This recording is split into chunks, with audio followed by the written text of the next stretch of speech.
This two-faced Roman God, it has two faces, the positive and the negative. Like Janus, the judiciary could play both positive and negative data points. So it then seems to me that we need to always keep in mind this tendency in judicial intervention in the electoral process. As the positive intervention increases, there's a tendency for democratic consolidation to increase and for electoral accountability to also increase and vice versa.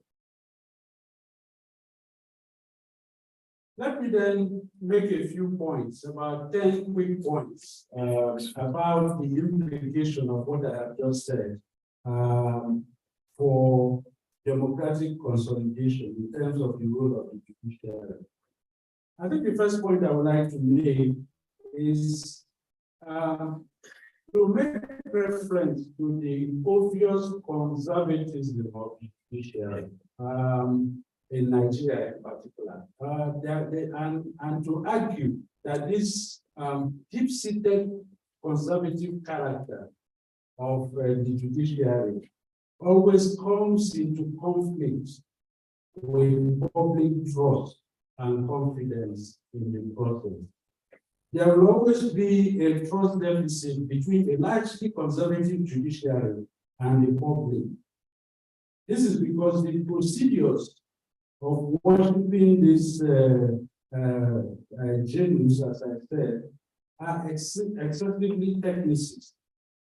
Its supplicants always appear as jargoniers who speak mostly legalese that most Nigerians do not understand, a form of speaking in tongues.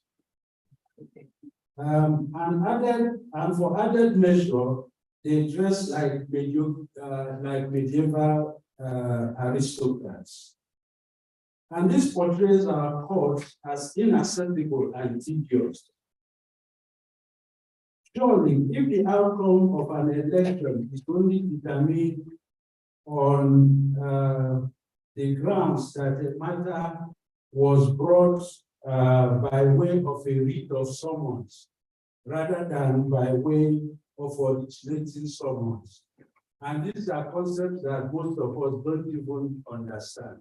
If it is the case that an electoral matter is determined because it was not brought by way of writ of commons, rather than originating summons, then people cannot have confidence in that kind of process. In essence, there is a widespread belief that the conservatism of electoral education in Nigeria underscores and accentuates the negative face of Janus, the analogy that I have made. The second point I would like to make is that processes of composition of electoral tribunals tend to be mostly concealed from the public.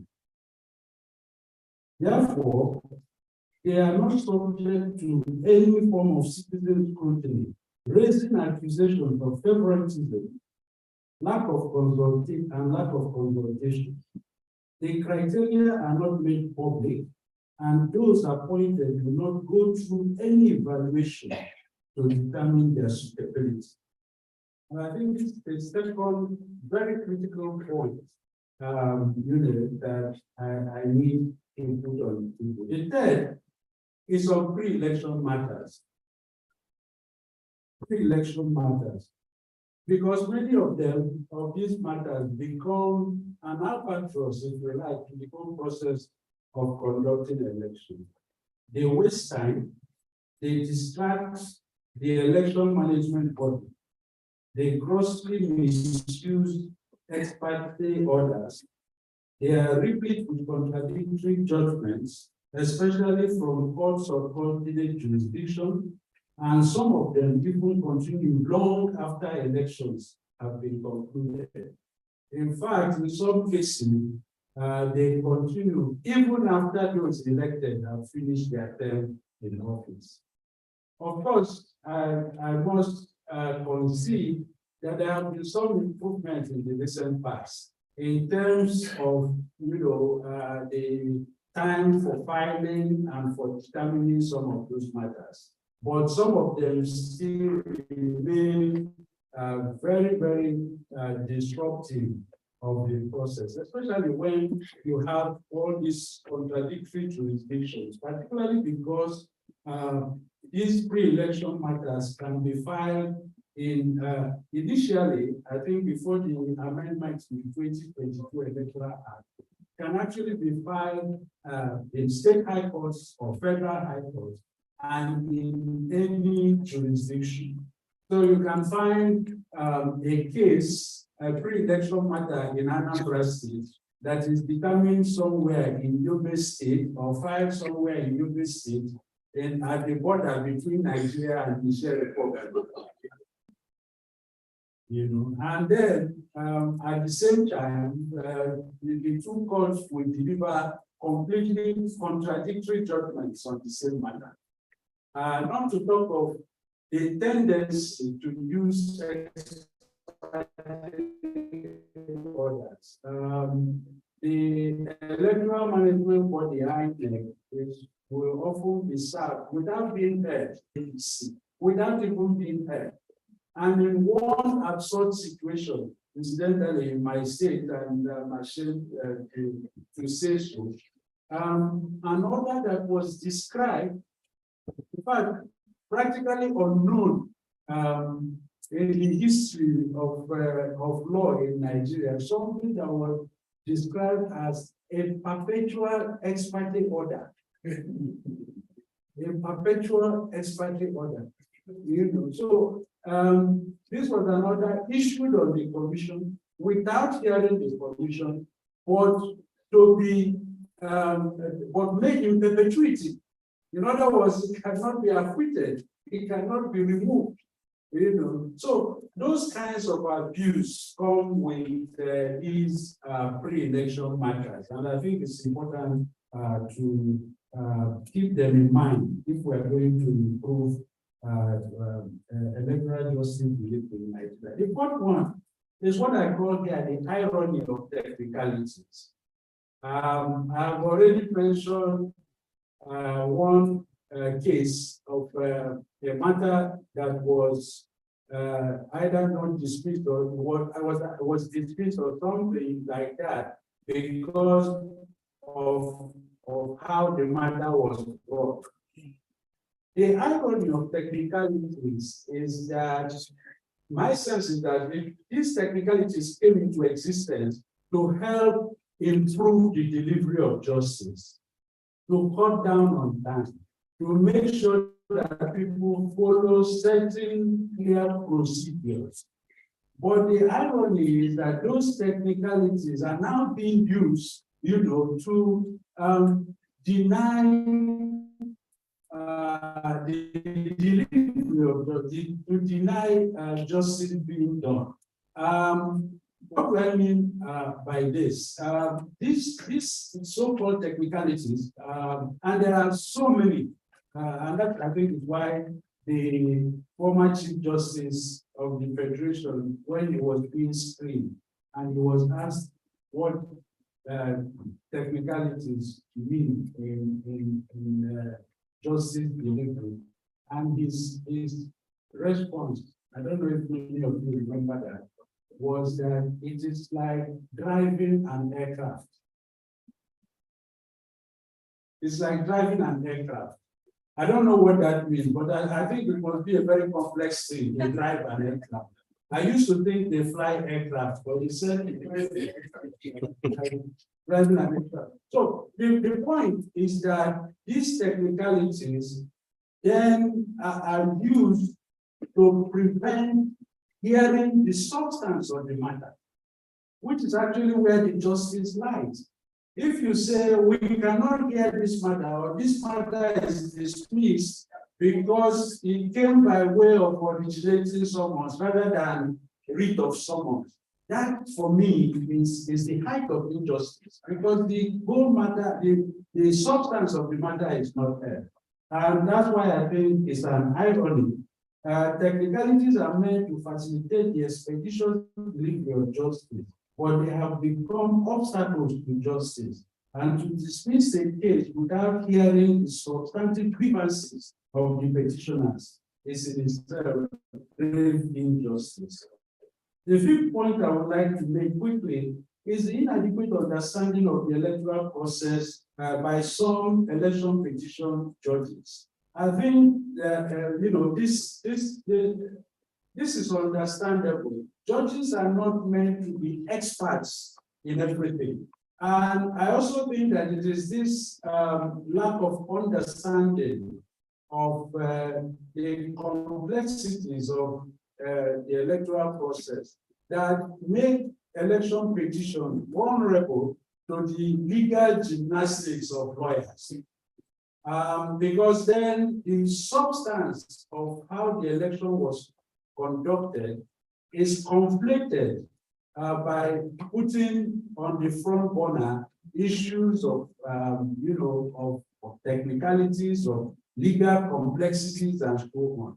And I think one of my suggestions would be that in future, election petition tribunals should have embedded in them election experts who help to untangle some of these complexities of conducting an election. I don't know how many judges in Nigeria understand the technical workings of the levers or the IREF, but they are expected to listen to arguments, sometimes very technical arguments about the IREF and Amazing Cloud, all sorts of things, and decide, on such matters. So I think that inadequacy is a challenge. The sixth point for me is the extent of political pressure on judges. Night raids on their premises, trumped up charges about their assets, using their decisions in election petition tribunals to determine the prospects of their progress to the higher bench, and things like that. It's really sad, but when an individual who is meant to be independent to deliver justice a couple of months to a major election comes under such tremendous pressure, sometimes clearly trumped up charges about asset declaration and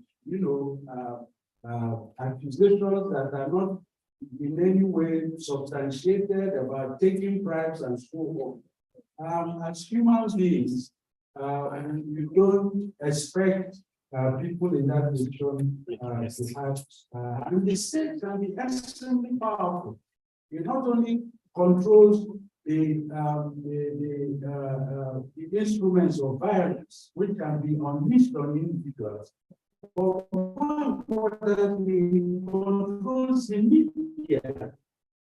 So, trial by media, you are accused as a judge of being corrupt, and the media is already all over the place. So that kind of pressure, I think, is something that Nigerians, civil society, and everybody must rise up in defend, our judges to make sure that they do not come under such influence. Of course, there's always that talk about decisions in the election petition being an investment for progress to that people who make certain decisions are rewarded with promotion to a higher bench and things like that. The second point for me is about the way we have framed INEC's role in election petitions. And the fact that it appears iniquity to examine INEC as a party to election petition often means that it stridently defends election results. which in the eyes of the public aligns it with the position of the winner of the election, or the winners of the election, when in fact it should be only an unbiased umpire. So in the eyes of the public, the fact that you are defending a position that is consistent with the winner of the election, portrays INEC as an interested party when actually it should be an unbiased umpire.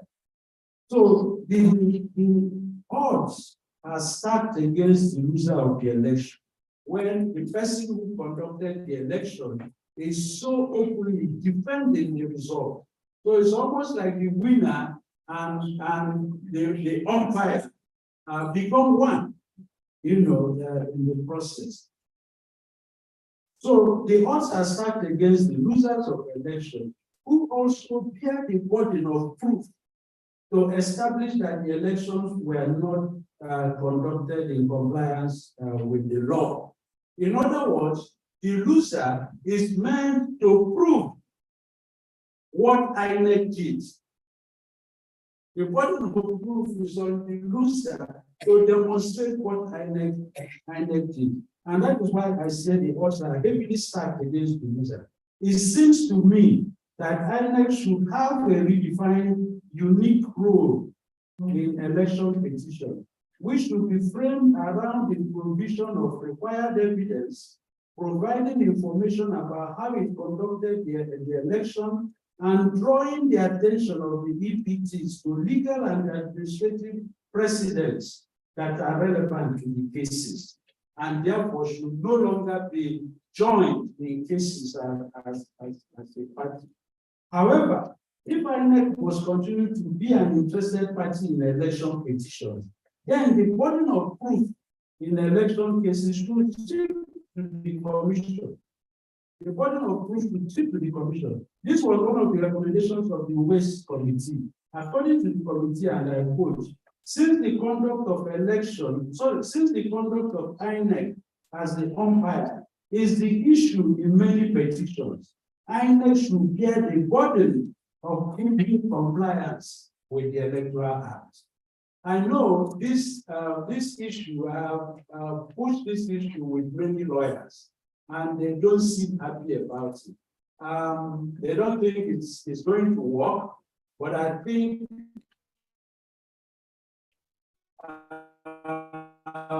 if we are going to move away, we are going to focus more on the issue on doing justice in election cases. INEC should not be allowed to be a party which includes denying the losers necessary documents and materials to be able to contest their case. And you can understand why, because they have become party, in the process. I think this is a very important point. And going forward, it should be a major point of reform. 8, inconsistencies, contradictions, and outright perversion of justice by some election petition tribunals. I will illustrate this with an interesting story from 2019 election. The first one happened in Kogi State.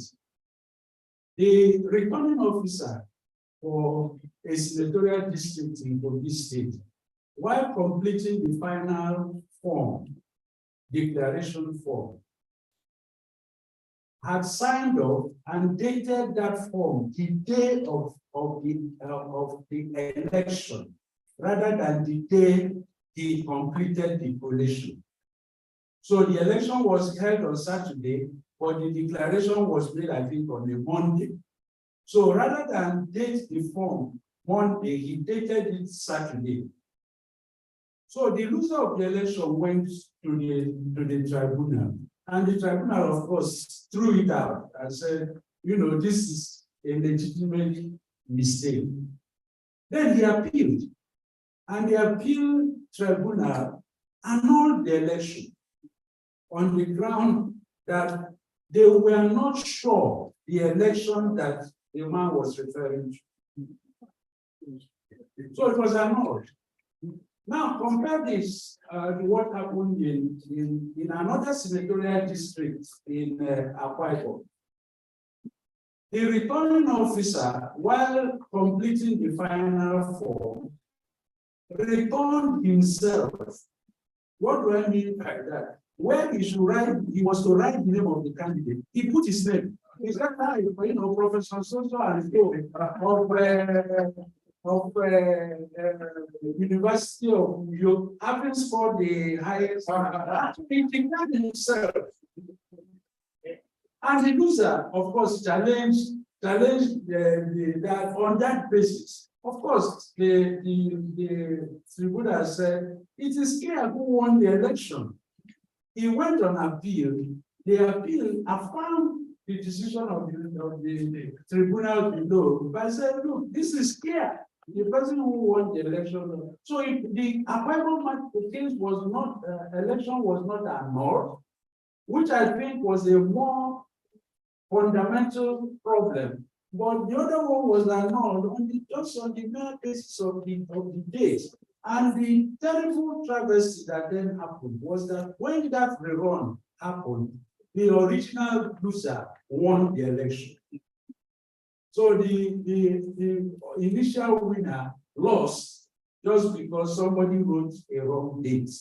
And these are the kinds of things that raise concerns in the mind of the public as to whether justice is being done, or people are just sticking to some, technicalities and so on to do injustice. The 9th point for me quickly, and I think I'm getting the eye from, so I'll wrap up in a moment, is the whole question of the slow process of the tardiness of election adjudication in Nigeria. Yes, it's often said that the wheel of justice grinds slowly, but when time is of the essence, it must find a way of increasing its speed. I think part of the problem, like I said, is the whole structural character of the judicial system in Nigeria. The tendency to argue so many legal issues rather than going to the substance of the matter, and also the unbelievable resistance to the deployment of modern technology in courts. I think it's only probably Bayelsa State that has made any progress in that regard. I think people still write tape, or rather, write longhand, and so on and so forth, when actually technology can facilitate these processes. And I think it's something that pervades the entire mindset of legal practice in Nigeria. I often give an example. Ford Foundation approached the NJI at some point, I think it was in 2011, and offered to build a virtual library for them. But their preference was for the books they can see. They rejected that. The program officer on his way back to Lagos was so disappointed. So he stopped over in my office at INEC and he said, look, I've had a very bad day. I said, what happened? He said, I offered this and this people don't get that. So I said, can you give that to INEC? He said, yes. The virtual library in INEC today, that was how it was supposed to be at the NJI. So that's one story of the consequence of and except we improve, the processes, using technology and using technology in particular. My final point, the 10th one, is the poor culture, because we also forget this always is to look in the direction of the judiciary, the direction of INEC in this issue. But there is also a deep-seated culture, political culture in Nigeria of not accepting electoral outcomes. Some people have explained it in terms of people trying to keep their supporters on their side by giving our mandate. But I think it goes beyond that. I think it's part of a culture that of our politics that we need to close to. 5 quick recommendations. I recommend a good and branches delivery system in Nigeria to increase the role of citizens, bring in more transparency, ensure continuing education of judges and lawyers on the electoral process, and strengthen accountability mechanisms. 2, review the role of INEC in electoral petitions, as I have said, by removing it as a party in these matters and defining a new role for it in the process. 3, review of EPT procedures to make them less static by introducing technology in filing processes, recording and managing proceedings, and in the delivery of judgments. This will also pretty much cut time for the numerous other cases that have to be heard. In fact, our courts have essentially become electoral courts, as elections are now held all year round. 4, protection of judges from the pressures of the state and society, underscoring the independence of judges and protecting them from being drawn into the fray by partisan interests. And finally, public education on the election justice delivery system, especially the election petition tribunals and their process. Thank you very much for listening.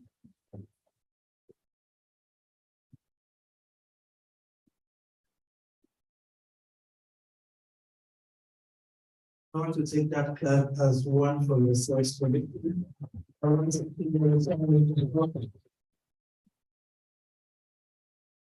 I know how much we are pressed for time, but listening to Prof, sometimes you thought it could go on and on and on and on and on. He said so much, and I doubt if I have the academic qualification or even the exposure to be able to review what he has said. But if there's anything that will remain with me, it will be his recommendations around reviewing the role of INEC in the electoral petitions, and of course, the protection of judges from pressure from the state and the citizens. We know how much before the presidential election, when I delivered judgment, we saw billboards around, in the campaign, that I'm not so sure what it is meant to achieve about whether or not justice was going to be served for something people knew very little about what had gone down. Very wonderful presentation there, Prof. Again,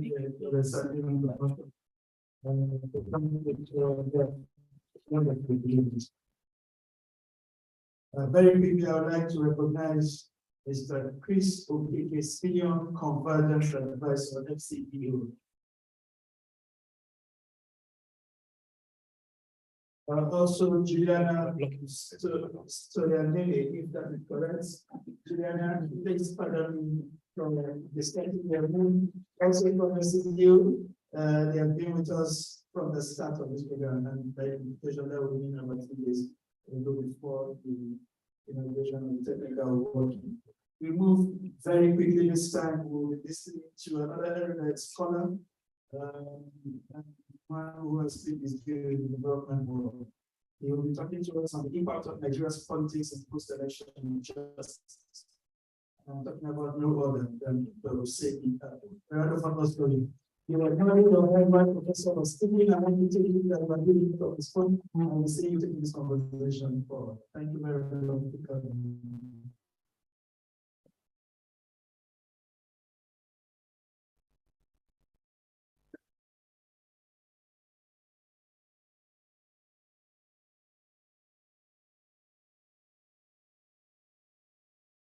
Thank you very much. Good morning.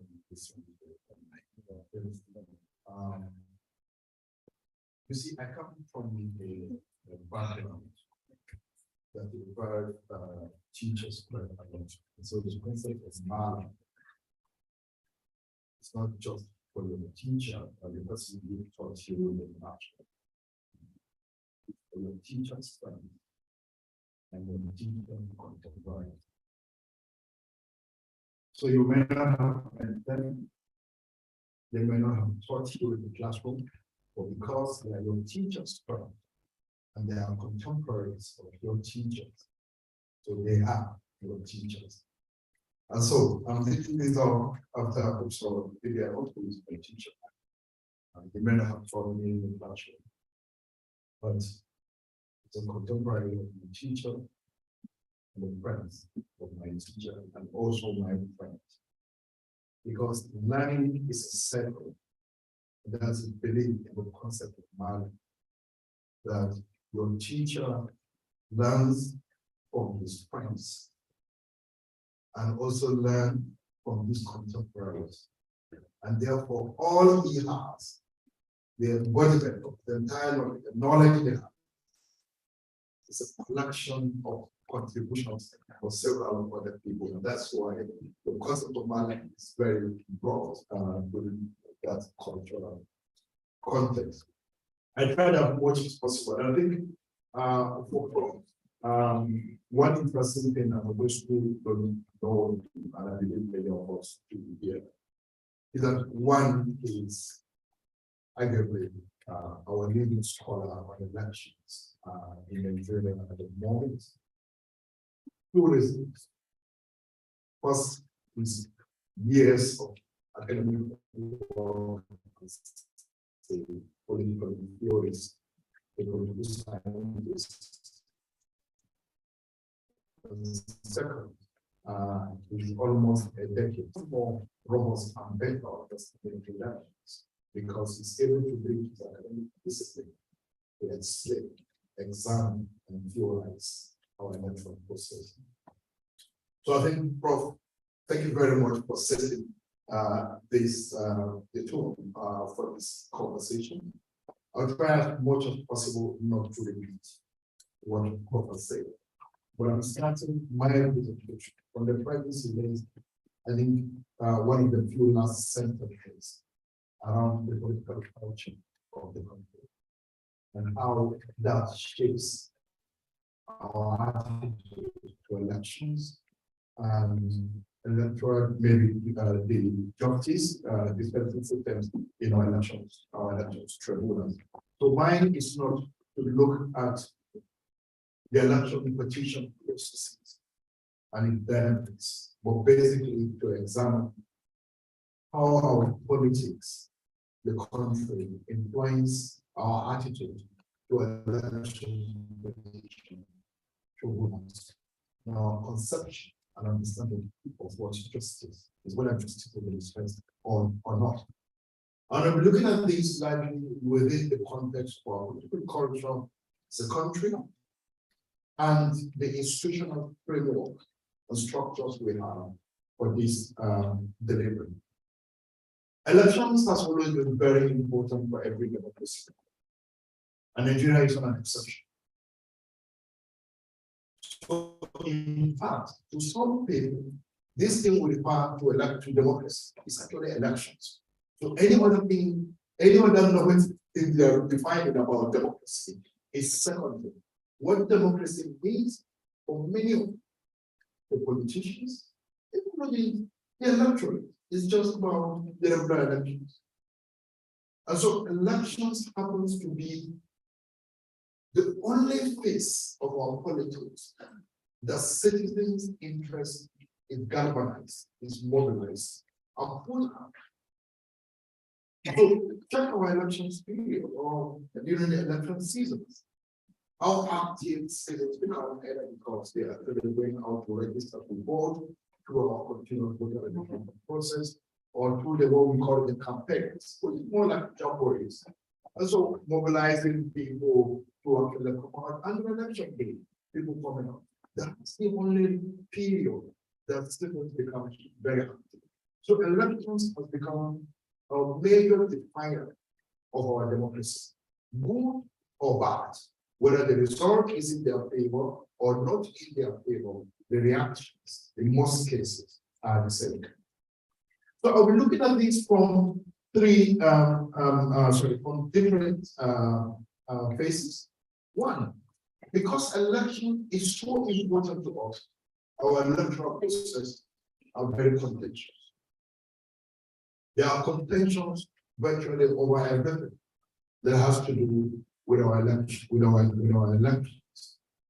The parties wouldn't agree in the first place, and like Prof mentioned, you see contention around candidates permeating through the entire period of our elections.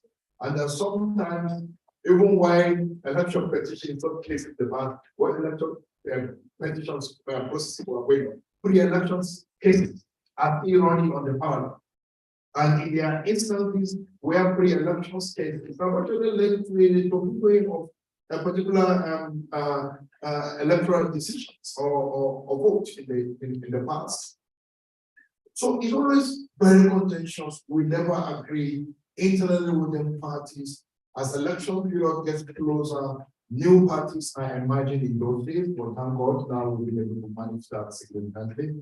Or people are decamping, moving from one political party to the next political party. You just accepting and looking at which of the party will give you victory. And we've seen that during the last elections. Just before the INEC timetable on nominations closed, we saw two presidential candidates moving to different parties, leaving one particular party, all leaving PDP. We saw one person move to NNPP, and then we saw Peter Obi move to Labour Party. And then within the APC, you could see the kind of politics of posturing and briefsmanship that was actually taking place within it. So our politics is generally contentious. And why is it so? One, it's because our politics is about winners take all. You just have to win. Because when you win, you get everything. And when you lose everything.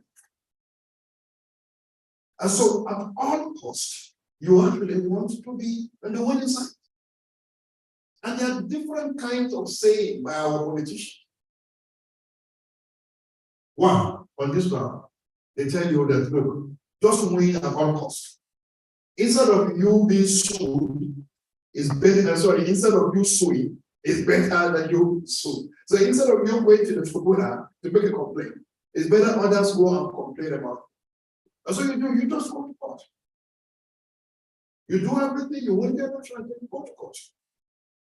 Because, like Prof said, when you go to court, you can use the technical process. We are very conversant with the electoral adjudication process. People know how conservative the system is, and they know that on different technical grounds, you may beat it. And we have seen people pick victory, even in some very incredible manners. And a lot of questions people ask. I'm very lawyer, and I'm not there to question how the process actually runs, but we hear a lot of things. The citizen section is very important. Somebody came far in an electoral contest, but the tribunal went to court, and then at the final arbiter said he actually won the election.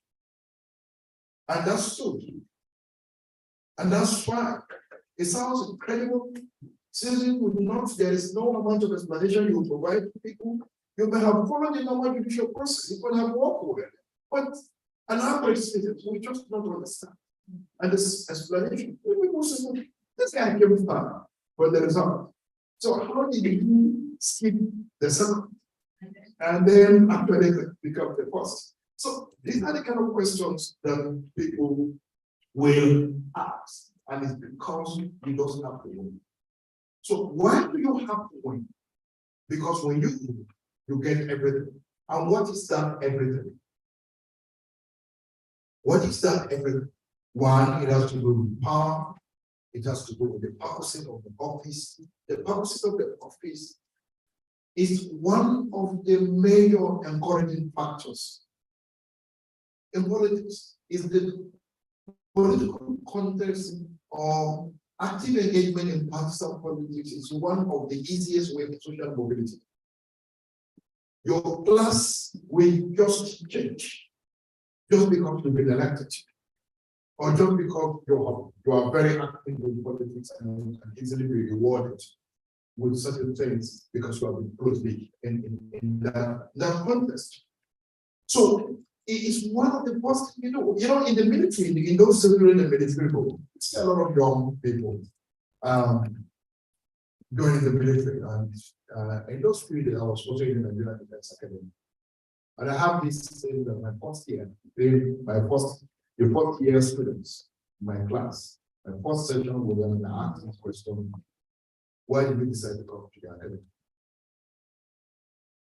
And then you hear different kind of stories by these young people, including wanting to become solar administrators. And then it just gives you clear that joining the military or that officer cadence level is the easiest way for your social mobility. They can just easily afford you. And so in 1999, the transition happened. Our first admission, 2000, our number began to drop. By 2020, 2002, I was involved in a study to look at why is the students' applications for cadets in the academy dropping. And then we come to this conclusion around parties, around the elections, and the transition, and that's the whole conversation around how could we not happen in Africa, what people need to do, and all these things was a historical fact. But in 2003, before the elections, there were a lot of, all the contention of Obasanjo's leadership, the politics with Atiku, and there was this whole rumor around, then, I remember Jeff Konenge did something with CNN, where he claimed that Nigerians wanted preferred military rule.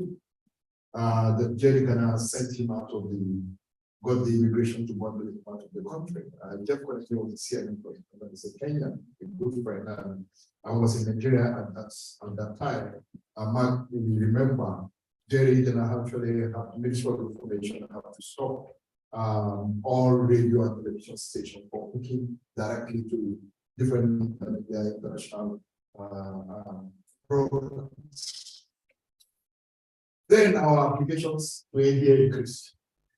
And then which was basically around the point that, people suspect that this will happen. So citizens will always move or gravitate towards things that they will do that will enhance and build their social mobility or put their social mobility. And people who have seen with politics. Take for instance what is going on today in the National Assembly in terms of the kind of vehicles that you are going to buy. I don't know the data says 160 million per head. I don't think that is true because I have that in my office. I really buy for that amount, but it's very expensive. So it is very expensive for sure. To buy more than 300 people. And this is what the game is all about. And this is what people struggle for. And this is why they don't want to reduce the election. And that's important. So in this case, what do you do? What do we do to ensure that we do the functions of office available for some of these solutions? Like recently, I was in a conversation with a friend, and I was saying, look, sometimes the crisis, as we're looking, the crisis is you have about 20 former governors in the Senate. Out of 109. So close to 20 of them in the Senate. These are governors who have held their state for 8 years and controlled massive budgets in billions, some in trillions. And so when they come to the Senate, some of them will expect not exactly the kind of thing they enjoyed as governor. They want something very close. And therefore, they have a particular lifestyle that we have to use our resources to sustain.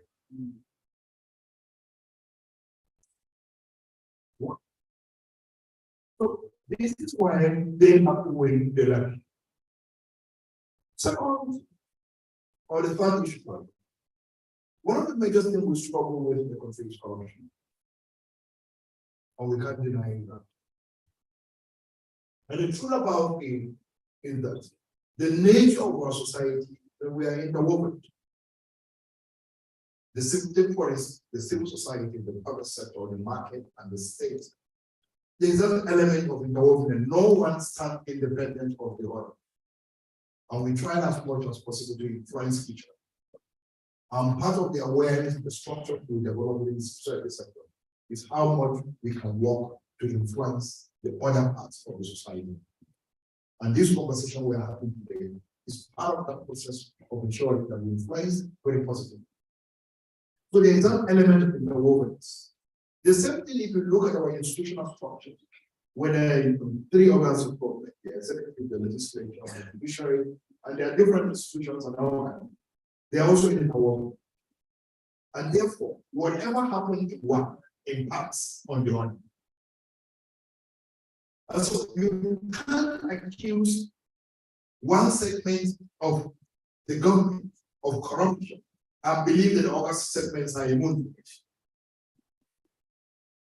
because there is actually that mutual influence in the system. As much as possible, some of us who are not lawyers and all that, you shy away from talking about corruption in the judiciary. You don't want to talk about it because you didn't, and I also don't want to talk about it because I don't want anybody to give from originating someone or so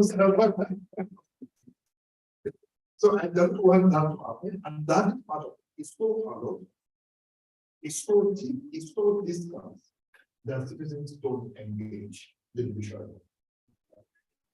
We're very removed from the happen.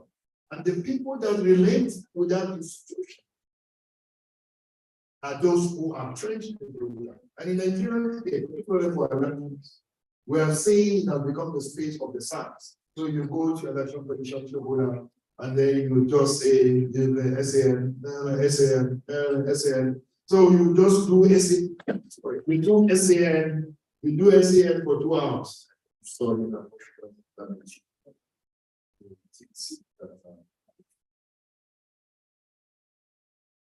so we have that, and that is one major drivers of some of the challenges in our post elections application process.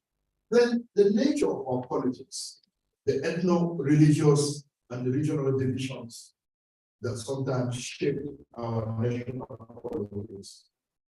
And like Prof mentioned, the bigger the constituency, the more the controversy or the contentions around election results.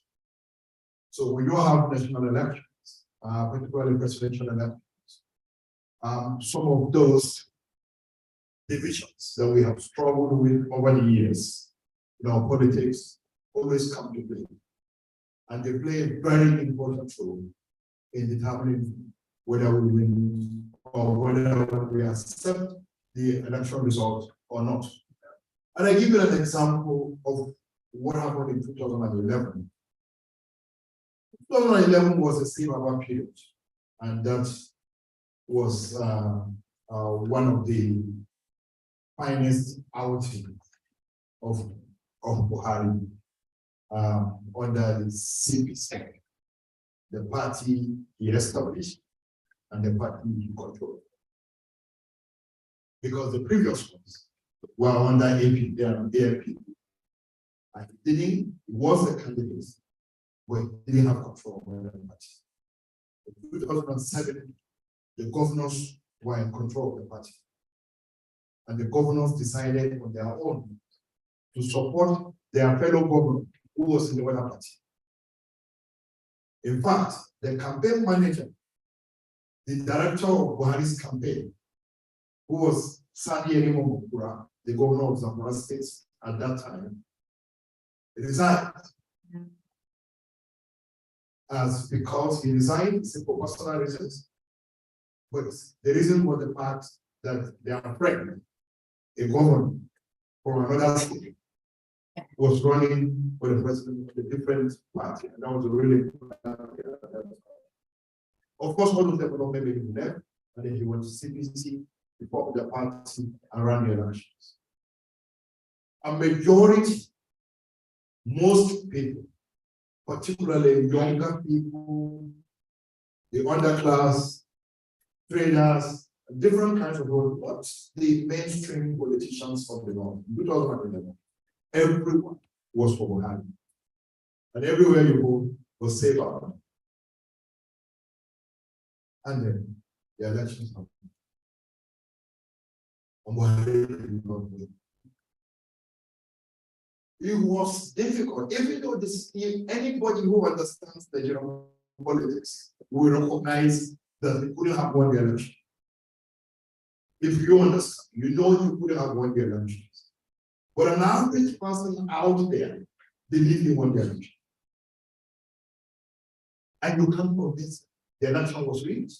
And the moment the result was announced, violence erupted in different parts. The country, particularly in the northern part of the country.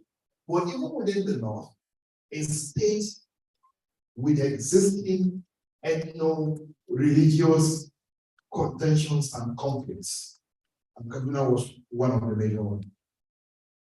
Violence ensued, taking the line of the historical ethno-religious violence that we experienced between the Hausa Muslims and the people of Southern who are predominantly Christians.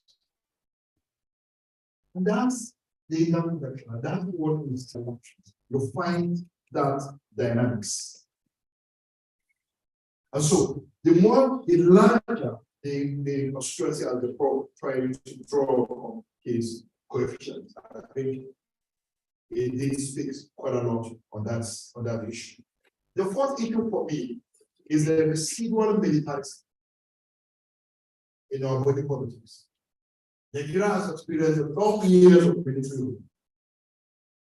And there are so many character traits of the military that has embodied our political culture. One is that election is like war. There is no concept of opposition in the military. And we find it very difficult, the ruling parties, particularly at the state level. There's no room for opposition.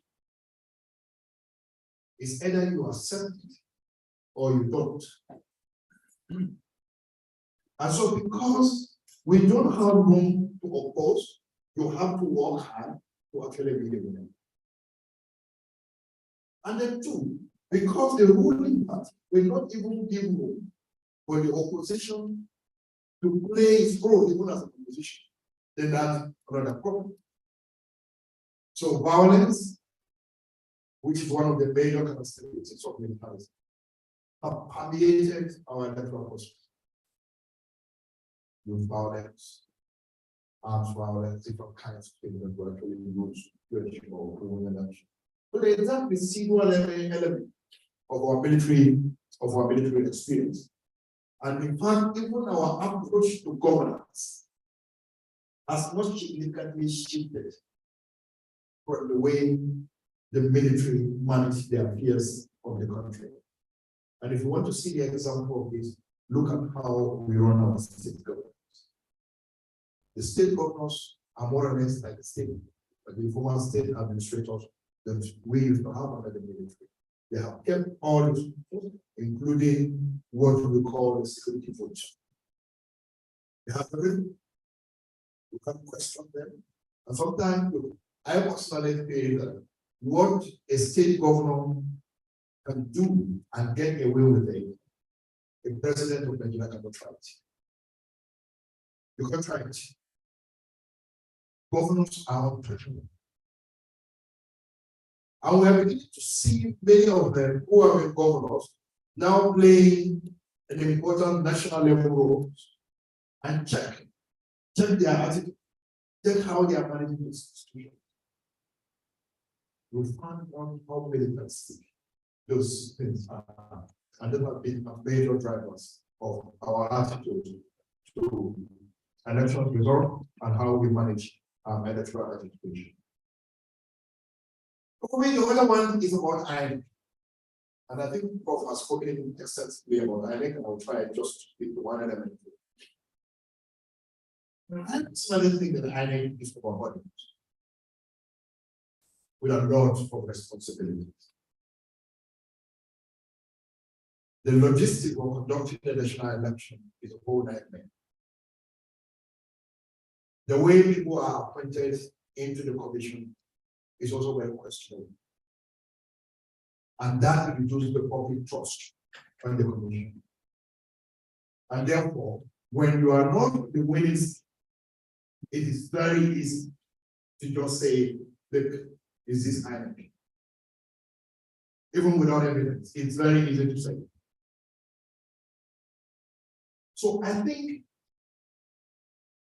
for me, I've been reflecting lately and feeling that, look, can we as a federation continue to run our election by one central body, like INEC, running the elections, and investing massive amount of resources to run elections? And after every set of elections, we still have significant questions to ask. Because in most cases, the question we are questioning, we don't even look at whether we have made some good progress, despite the challenges we experience, but we have significant questions to ask after every set of elections. And I begin to feel like, and I know it's very unpopular, can we get our seats to run our elections?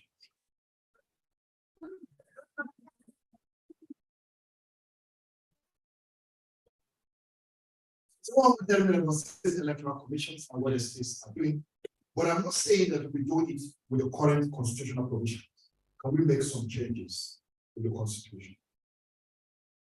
We are a federation, and as a federal system, for me, I don't think it is supportive of our federal structure to have one electoral body nationally at the national level that manage all elections, including state governors and state assembly elections.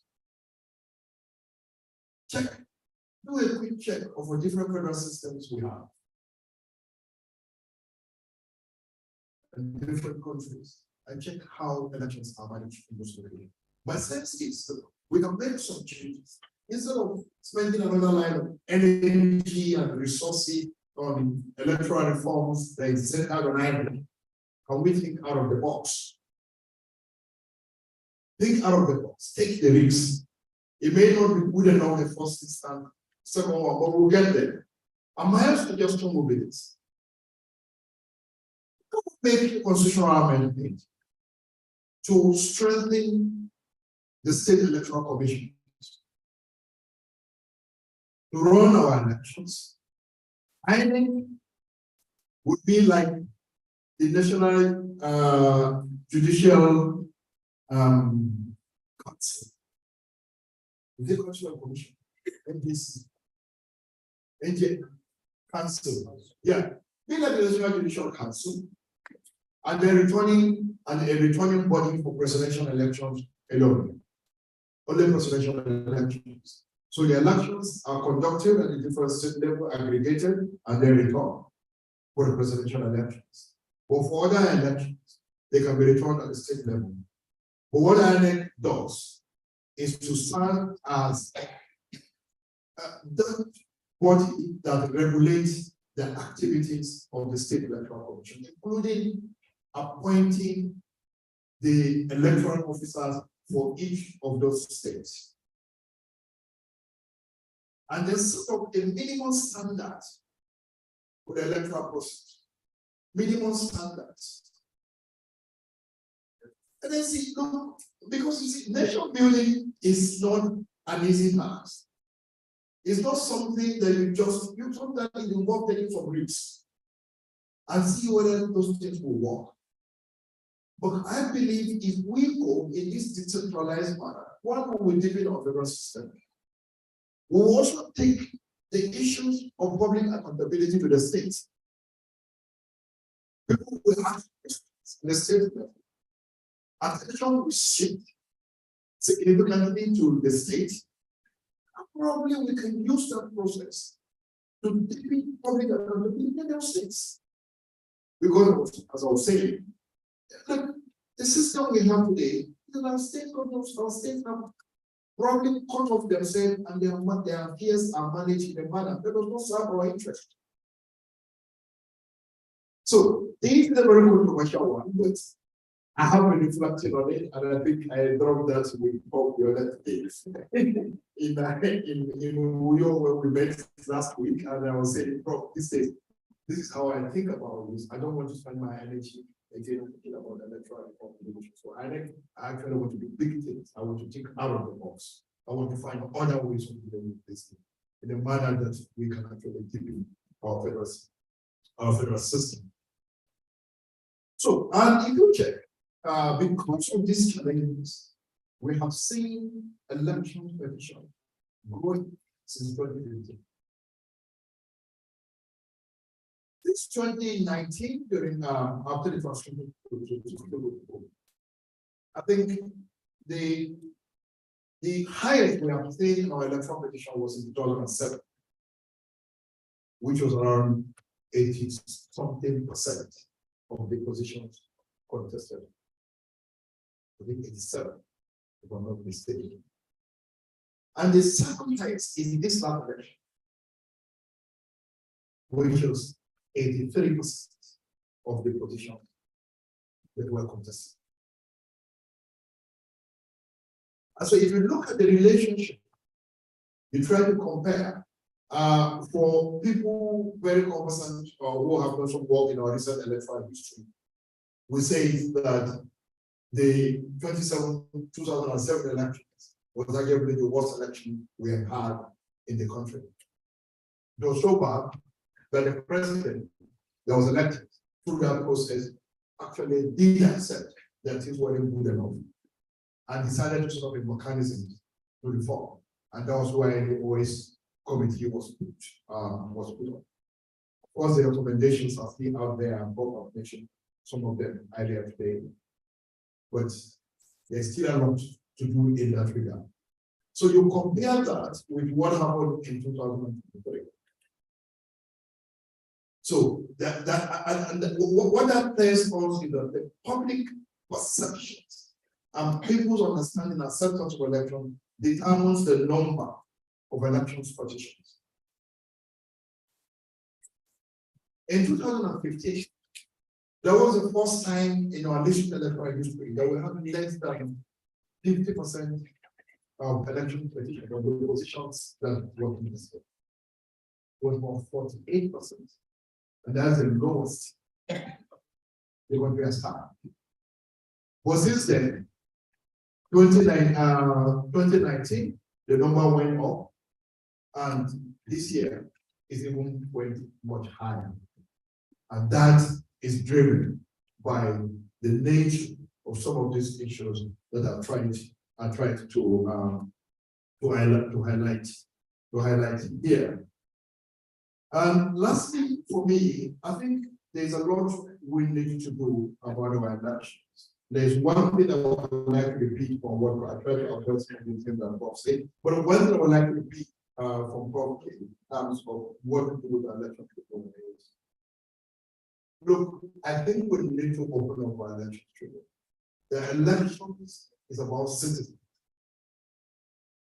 An election is not just a simple judicial process. But then we will need probably to look at whether we shouldn't have a jury approach to election petitions. A jury approach is an approach that combines citizen and the judicial institution. So that perceptions, understanding,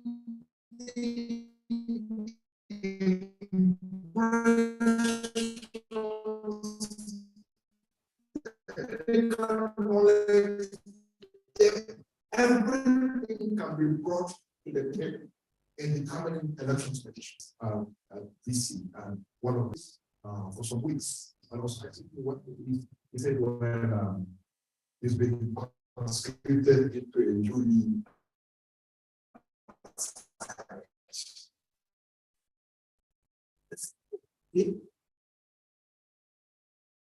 and part of my ignorance, are you a lawyer? He said, no. And he explains to me, how do I invite it? And how do I vet it? And just read it.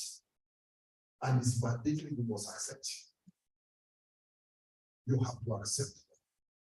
And then you do that, then they will advise what things not to do, reduce your access to media and all those things, anything that probably will influence your opinion. And they just finished their assignment and was back in the office. And for me, I don't really very excited. I know people will think it is very difficult. I don't think we are right to just conclude and generalize that every one of us is corrupt and can be influenced. So if every one of us can be corrupt and will be easily influenced, then why do we even have a judicial system? Because the judges are also part of us. So for me, I think we need to begin to think out of the box in dealing on issues around managing our elections and our electoral education process. And this, for me, is one of the main things that I think we could do to strengthen our electoral education and also increase public trust on our processes. Thank you very much.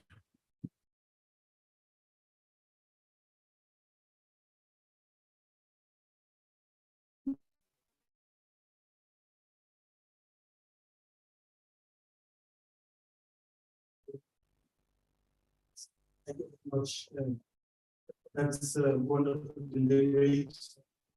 I'm sure there were convergence of thoughts on so many areas of recommendation around the problem. And I understand why very easily refers to problem as Peter.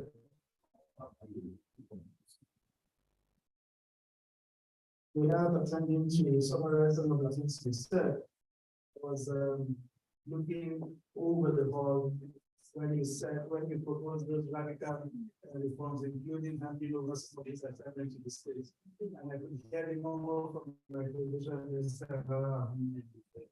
and I don't deep down inside my spirit.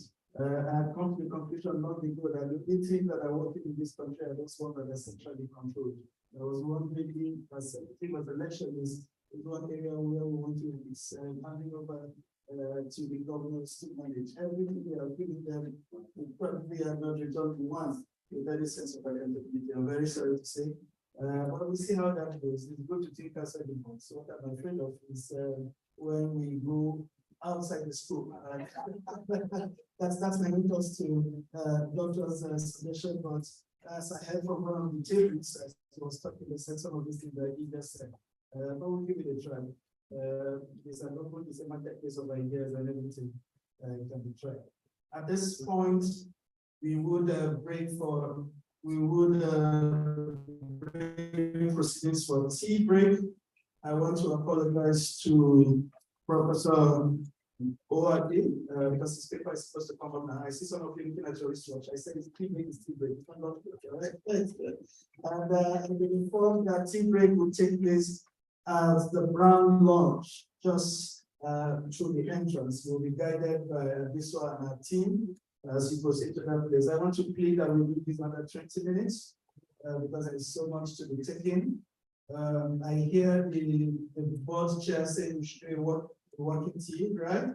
So you just go there, get your tea, and come back to the board so that we can proceed. Thank you very much for the here and take our tea. We will return at exactly 12:45. Is that good? That will be 20 minutes. I mean, you take a tea and come back. Sessions resume at 12:45. Don't give me everybody to decide. Thank you very much. My sound.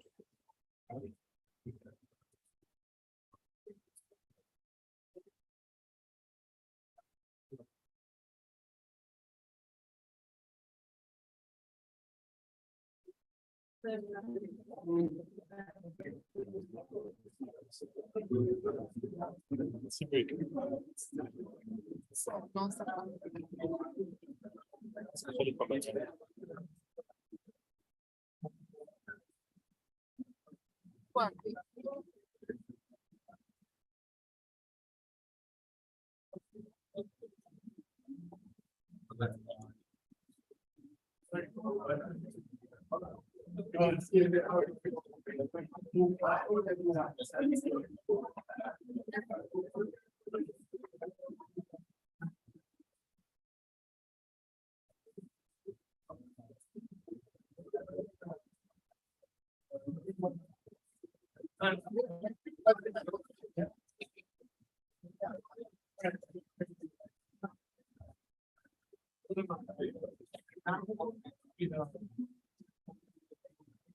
blah.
not forgetting of defending Like this one. add some contribution.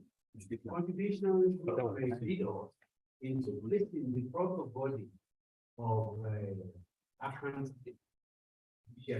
where we know where the problems lie, then we'll be able to offer authentic solutions and recommendations. Yes. The first of such case is the case of Lawan, the pre-election matter concerning Lawan. I can say categorically in that case that the majority, you can see I am limiting it all. We started by saying the judiciary, some will say the Supreme Court. I will now say the majority of the Supreme Court was wrong in that case. But we will not forget that the case started from the High Court.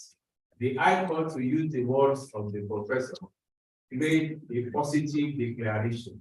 The Court of Appeal made a positive declaration in that it said, originating someone's is what we agreed upon, let it remain so. But when the case got to the Supreme Court, some other human factors came in, and then we had the majority talking about originating someone could not be used. There are contentious parts, there are allegations of fraud, which actually did not exist in the particular case. Therefore, my reason for this is that it could help us to know what to do about the judiciary. In that case, it was not that the High Court was wrong. It was not wrong. The Court of Appeal was not wrong. It was not, the Supreme Court was not wrong. It was the majority of the Supreme Court that was wrong because there were 5, and 3 of them against 2. 2 of them, they are wrong and appeal. Then no, what are we talking about? Which of course tallies with public opinion. That what we said on the basis of let it be. You and your contentious by no matter. So the case will have been different. If not for perhaps one single vote that went against the trend, so to say, of public opinion. I'll take the Imo case, the earlier Imo case, not only that's the Uzondi market. That one shows us again that we have to do something about technicalities and even the problems of reform. The major problem in that case was that even if the zoning map had won, it will not have fulfilled the constitutional requirements of spread, but that was never raised before the Supreme Court. Until another group of counsel went there to say, we didn't like this judgment. Didn't you know that the man will not have been governor in any event? How come? Will they come back to sit? No, they will not. That was clearly said, but unfortunately. So the other would have been a rerun if they were at the facts, but the facts were not placed before them at the right time. That shows us that, well, a lot of things happen with these technicalities, including the functions of lawyers. If you did not raise an issue and the Supreme Court gives judgments, how dare you go back? They can't solve their judgments every minute. There will be no end to it. That was part of the problem in that other case. But my purpose for this is not to appraise the Supreme Court or criticize, but to say that we should now be able to say, this is what we should do as regards this and all that. So my paper, election remain vital to modern democracy as a form a critical part of democratic process. Citizens by this can engage not only in political participation, but also express their preferences concerning policies of representation by basing their choice of candidates on those policies. Being a main factor in the stabilization and democratization of emerging democracies, the electoral process is a mechanism by which the strength or status of a democratic system will be given in jurisdiction is evaluated by the international community. Democratic elections require inclusiveness, transparency, accountability, and public confidence, which are all indicators of free and fair election. Consistently in this direction, the Nigerian courts gave guidance in the establishment of fundamentals of elections and democratic governance. For example, the court insisted that by constitutional arrangements, election matters are the exclusive concern of election tribunals and not regular courts. However, where the matter involves issues of pre-election, the regular high courts have jurisdiction to handle them. That the primary role of the democratic dispensation is that of the political party to which a candidate belongs. That for that reason, the courts do not have jurisdiction to decide who should be sponsored by any political party candidate in an election. But where a political party acts contrary to its own constitution and guidelines in choosing its candidate, an aspirant who is dissatisfied has the right to approach the court for redress.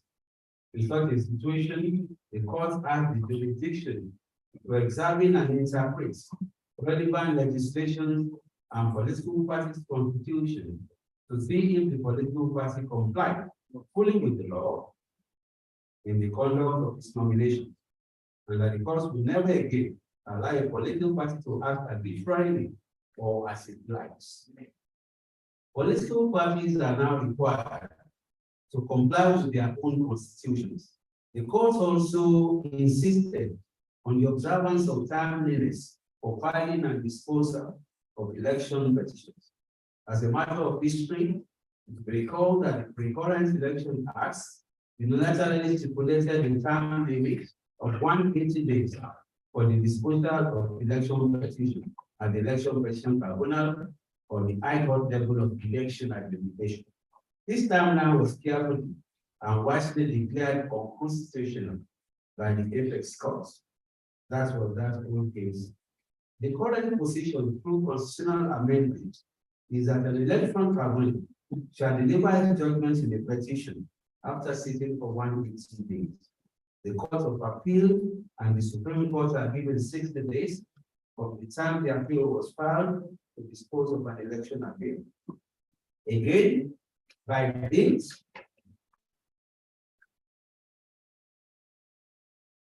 of the Constitution, appeals lie to the Court of Appeal decisions of the national and the Supreme Court, and not the Court of Appeal, is the final court in governorship election appeals, while the Court of Appeal serves as the election tribunal for the presidential election, with the right of appeal to the Supreme Court. Over the years, our courts, especially the Supreme Court, gave invaluable decisions, not only in the interpretation of the electoral acts, but also the relationship between the Evidence Act, the Electoral Acts, and the Constitution of the Federal Republic of Nigeria. The standard of proof in civil cases, including election petitions, is of the preponderance of evidence for the balance of probabilities. Election results are presumed to be correct. These are the problems until the contrary is proved. In other words, there is a rebuttable presumption that the result of any election declared by an electoral officer is correct and authentic, and the burden is of the person who denies the correctness and authenticity of the return to rebut the presumption. Relatedly, the petitioner who contests the legality or lawfulness of votes cast in an election and the subsequent results must tender in evidence all the necessary documents by way of forms and other documents used at the election. You should not stop there. You must call witnesses to testify to the legality or unlawfulness of the votes cast and prove that the legality or unlawfulness of the votes cast substantially affected the result of the election. The documents are among those in which the result of the votes are recorded. The witnesses are those who saw it all on the day of the election, not those who bring the evidence from an eyewitness. No, there must be eyewitnesses too. Both forms and witnesses are vital for contesting the legality or lawfulness of the votes cast and subsequent results of the election. One cannot be a substitute for the other. It is not enough for the petitioner to tender only the documents. It is incumbent on him to lead evidence in respect of the ways or irregularities, both in the conduct of the election and the recording of the votes, wrongdoings and irregularities which affected substantially the result of the election. One of the important highlights for the period under review is the implication of the provision of section 285(13) of the 1999 Constitution as amended.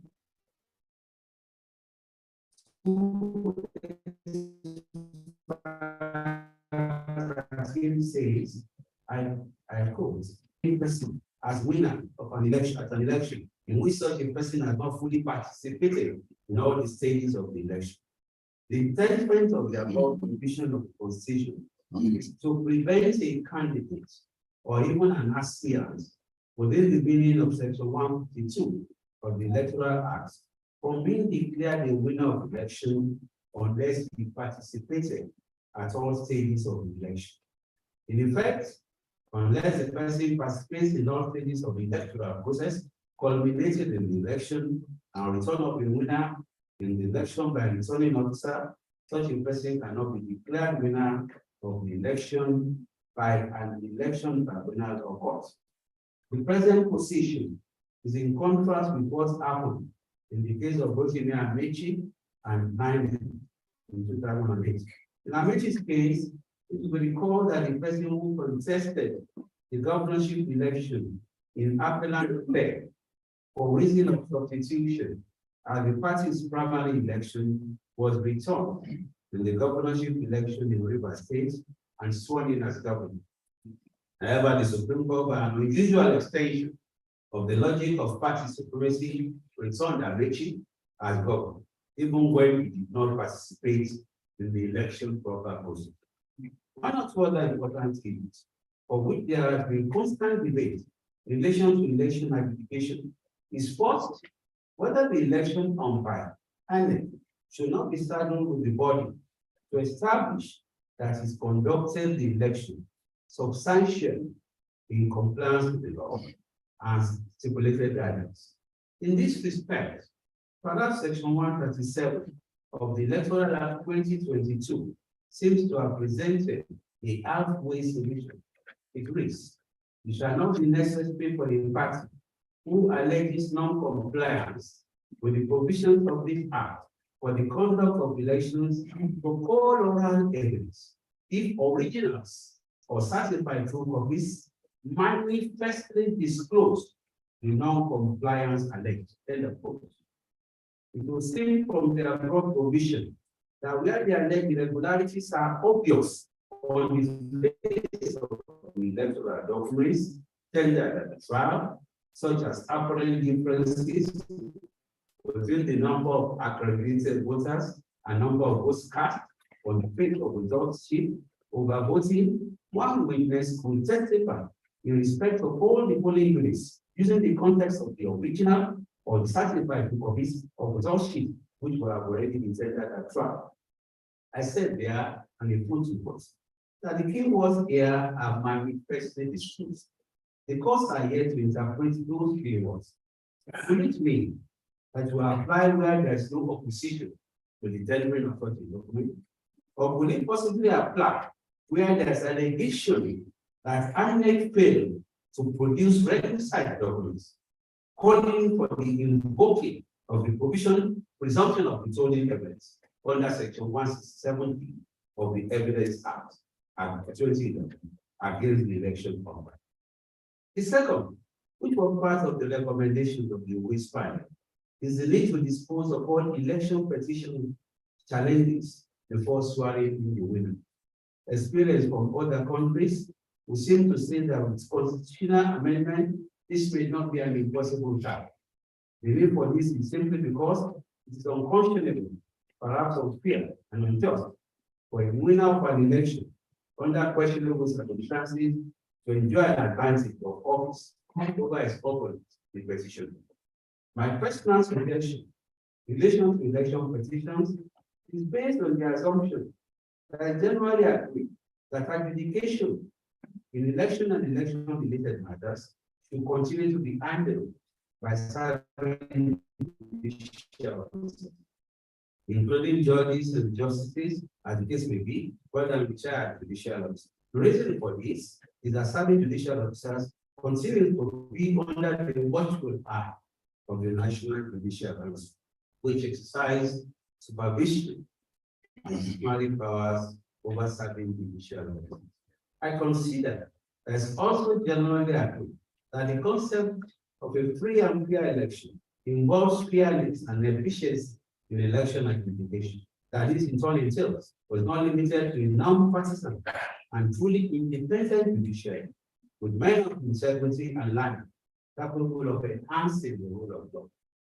In my suggestion as the election adjudication report, I recognize that over the years, there have been attempts at structural and procedural reforms in the electoral process, taking into consideration the different views of stakeholders and trying to balance the conflicting interests of different groups in the society. Currently, adjudication over pre-election matters are conducted in the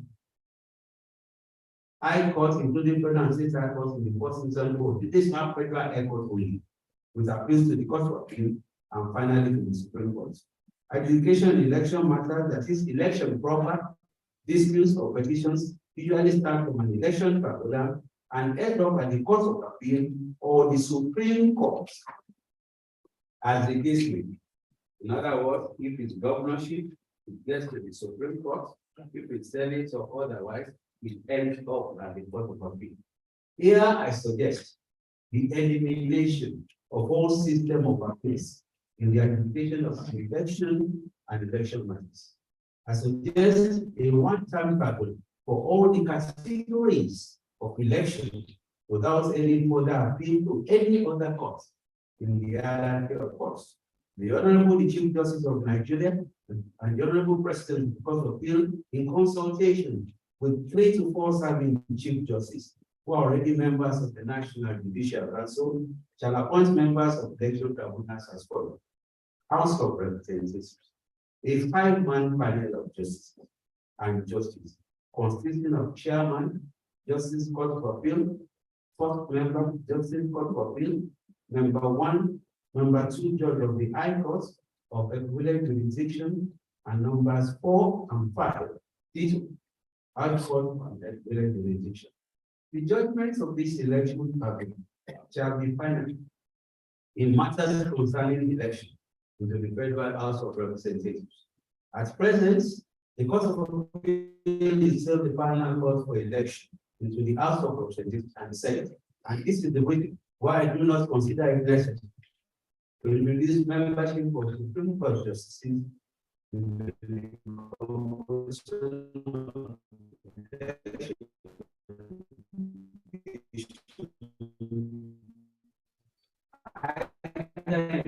House of Representatives or the Senate of the Federal to terminate and because of the members, I suggest a slight modification in the composition of the judicial panel as follows. Election into the Senate of the Federal Court. A 5-man panel consisting of Justice Court of Appeal as chairman, Justice Court of Appeal as number 1, Justice Court of Appeal as number 2, Judge of High Court or equivalent as number 3, and D for number 4.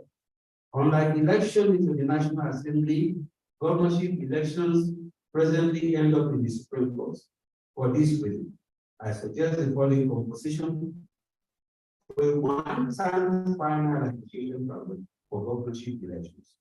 A 5-man panel, chairman, justice of the Supreme Court, number 1, justice of the Supreme Court, number 2, presiding justice of the Court of Appeal, number 3, justice of the Court of Appeal, number 4, judge of the High Court of Jurisdiction, making 5 of them. As regards the election in the office of the President of the Federal Republic of Nigeria, the Court of First Instance presently is the Court of Appeal, and then the appeal goes to the Supreme Court. Here I suggest a larger number of involvements of Supreme Court justices in the one-time election presidential election. Chairman, Justice of the Supreme Court, number 1, Supreme Court, number 2, Supreme Court, number 3, Presiding Justice of the Court of Appeal, number 4, Justice of the Court of Appeal, number 5, Justice of the Judge of the High Court of Independence, and Tito for number 7. I do believe that Nigeria can afford to solve many, if not most, of the problems arising from election administration, save costs, and some of the litigation by adopting this model as part of a constitutional amendment. Bearing in mind that the old idea is the one-time tribunal, a modified version of the suggested amendment will be used for elections at local government level. The above suggested method may not be perfect, but gives the silently of thoughts, a visibility of energies, possibility of ideas, equality of legals, which keeps everyone on his toes. I thank you.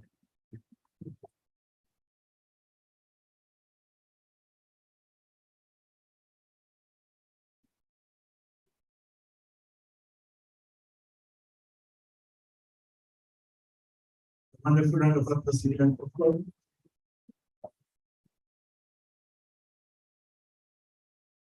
That's when we were all getting up to take more recommendations. Thank you very much. And you said so much, basically advancing some of the propositions that have been made on this workshop today. And if nothing else, we will all be with the suggestion around eliminating all systems of appeal, basically saving costs. And he said it's not perfect, but it should show some synergy. And all of that. I want to thank you very much for this proposition. And what a fitting way to finish the first round of conversations or thoughts, programs.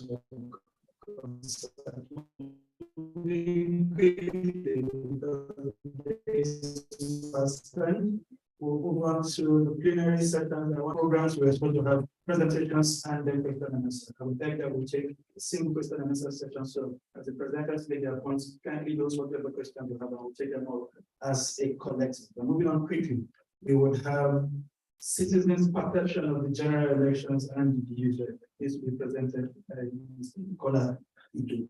A round of applause for him.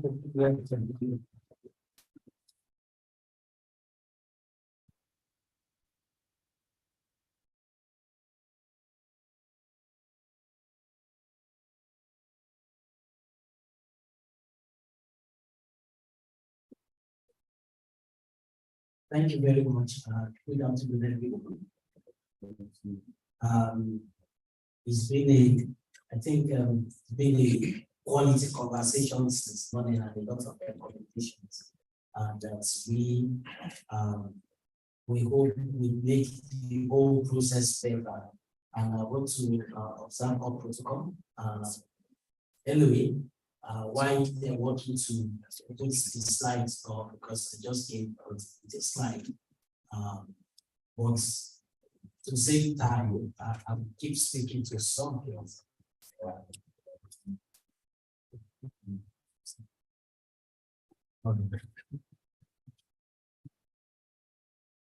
So,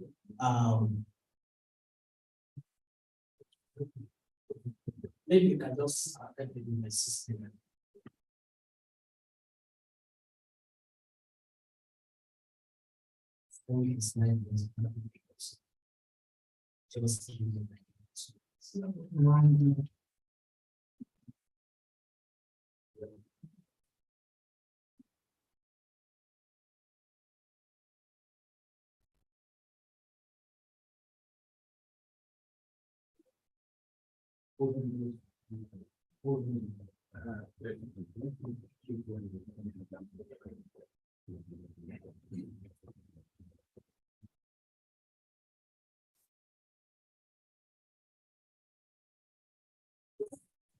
And of course, I would love to just speak like that, but I think I'm in with a lot of data for us to see so that it can make sense, because I just want to speak to those numbers and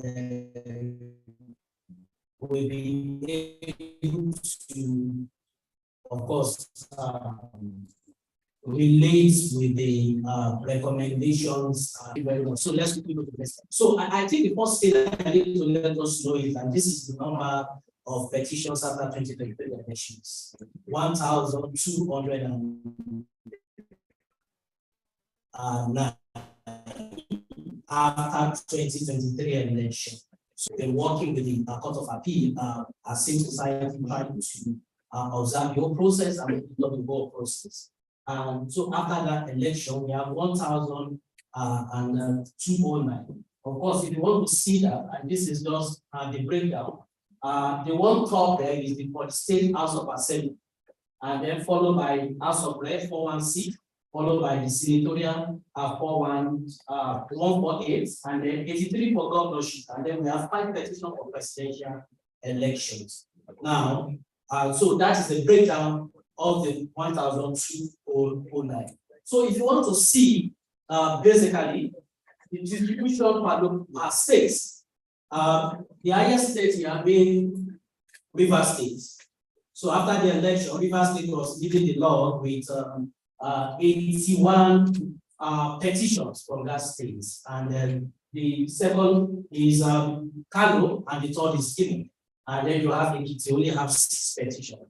Of course, Ekiti doesn't even have a governorship election as a factor. But I will tie this up for you to understand where I'm driving at. Okay, so you look at the grants of petition. The larger percentage of the grant of petition, you know, you can only approach the courts on the tribunal,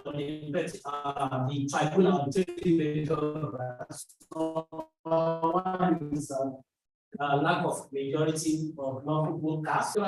So what we have now, after the election, majority of the people approach the courts are on the ground of non-compliance with the Electoral Act. Only few people approach the court on the basis of not qualified contest. But this is instructive because you need to understand why is it that the majority of the people that approach the court because they felt there was no non-compliance with the Electoral Act. Okay? Good. All right, thank you. Now, you need to see this because we want to talk about perception and citizen perception and around that. Now, I want to use governorship election as a case study here. In that March 2023 election, we had governorship election in 28 states. Now, the rest of the states are off-cycle election, and some of them will be having election just in about 3 weeks' time now. But 28 elections, governorship election, out of the 28, 24 of them ended in court. So, which means only Kwara, Katsina, Niger, and Yobe State accepted the case at the first ballot. So, what it means, and then in all the 36 states, you know, petition were filed across board. So, what does that mean? You conduct an election for governorship election in 28 states, 24 of them have been contested. So these are things, just like I said, I came with, you know, I am not, I just came with data for us to just see the reality of it. Thank you. Let's quickly. Oh, okay.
deeper into this thing, it goes beyond this parade of petition you are having. It goes beyond you want to just get justice.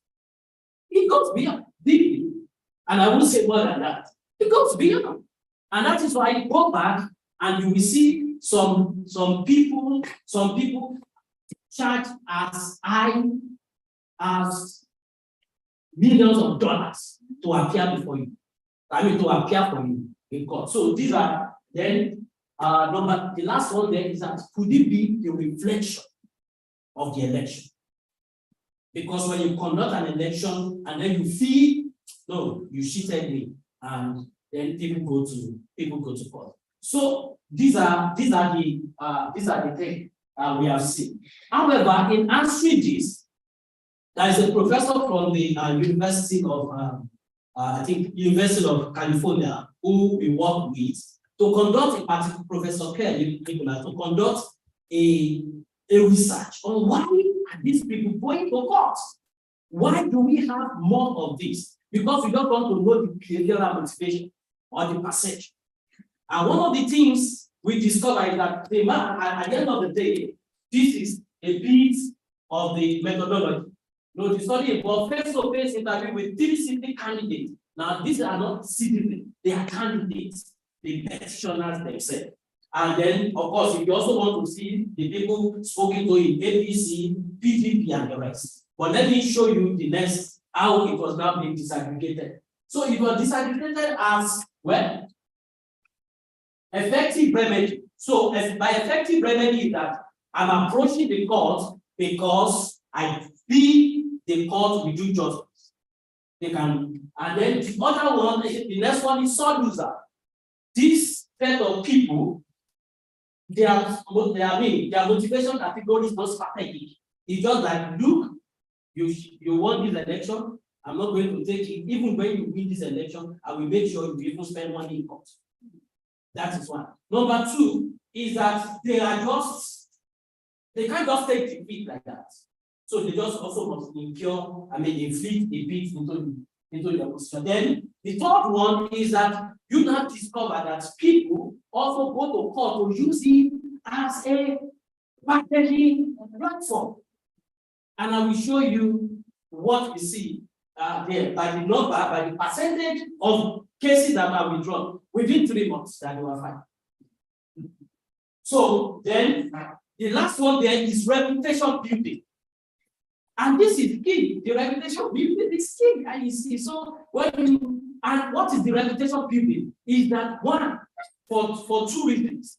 Is that one, I don't want my followers to say I lose this election. So they shift the body to the court. It is better the court say I lose. So they prefer that. So they can go to their followers like, you know, they have the body, they want the judiciary, they have that narrative to pass across. Number two is that they also believe, and when you interview people, they can open up to you. Most especially when you tell them, look, nobody's mentioning your name. But whatever, look, he said, look,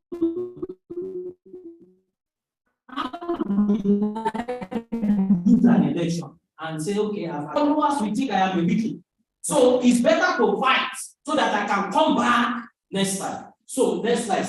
And then this is the breakdown of it. Majority of them actually, one within that means of said, okay, they believe it's an effective remedy. However, look at the people that said, no, they are just solving that. I can't take it. Why? Why or not? They cheated me. They cheated me at the court. They cheated me at the court. Then the party elites, and then reputation of the voter, and then people that want to bargain for political position at the end of the day are the least. And in fact, this is one of the gain of the new electoral act, because in the electoral act 2010, one of the grounds to approach the court was if you are unlawfully excluded. You will remember that if you are unlawfully excluded on the ballot. In fact, the penalty for that is straightforward and cancel the election.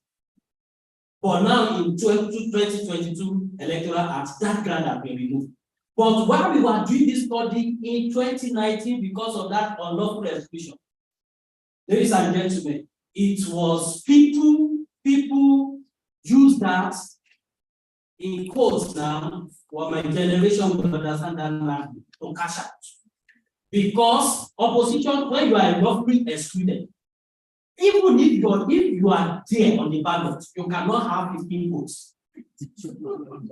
Even if they put you there, cannot have 15 votes. But at the end of the day, but by the reason that you are being excluded, and the law says you can't win, it became a bargaining. You will see party A, the one that won, will come and bargain with you. Please, leave the case so they can give you money. The other one that is the main challenge that will come to you, no greed, so that they can cancel it and then we go and conduct. So at the end of the day, the man collects money here, and these are the issues we have. Let me now run and then. So what is this election petition attention? From the inclusion lens, but because I am just too gender sensitive, I have to put this, but I don't know if it's relevant. Thank you. But this is what we say. Before the election, you have 15,000 all over the country, 15,331 contestants. Out of them, 1,556 are females. Then, at the end of the election, in March, only 75 won their various seats they contested for. However, this is what I'm now trying to bring up. Even the 75 that we said is low, 47 of them are being caught. And I mean, that victory are being challenged. That's why we said, look, if you have 3 in Senate, if you have, for instance, in Senate, you have 3 people there, the election are being challenged. If you have in state house of assembly and like that, they are still being challenged. So, and that is why they have to put this to also see the gender aspect of this. But if it goes beyond this, the study goes beyond this around just petition, because we also see that most of the women said were not even challenging the case. So next slide. Go please, let me just cast that. Okay, so now election petition tribunal and the public perception. Now, the number one is that there is obviously from what we have done, what we was interface with so while we are doing this, we put a practitioner with higher judges and a lot of them together to ask. But the truth of the matter is, from the citizen perspective, there is a negative perception about the court. And again, this is the first time that we will have this magnitude of fake news around election petition tribunal. I am not talking about appeal, I'm not talking about the Supreme Court, they are still there. But I'm talking about the tribunal that have ended. The fake news is unimaginable. The negative perception, I'm going to show that to you. And one of the things we discover is that, and I don't know, and please permit me, my Lord, and permit me, the lawyers that are here. Let me speak as if I am not a lawyer, but speak from the angle of the citizen. Because the judiciary don't want to be hard and not to be safe. But I am still wondering if that is still applicable in 21st century. Because, one, we were tracking, and when the petitions, the 5 petitions, or I think 2 were withdrawn at the presidential, were consolidated. People did not know, ordinary citizens did not know what consolidation means. So a lot of names were flying. However, one of the things we also discovered is that both of the, the court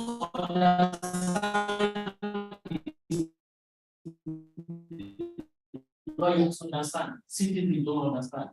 The lawyer white, maybe they don't want to speak on issues in the court. But One of the things we are trying to say is that, but again, analyzing responses from Court of Appeal, 81%, because I didn't want to come with a lot of things.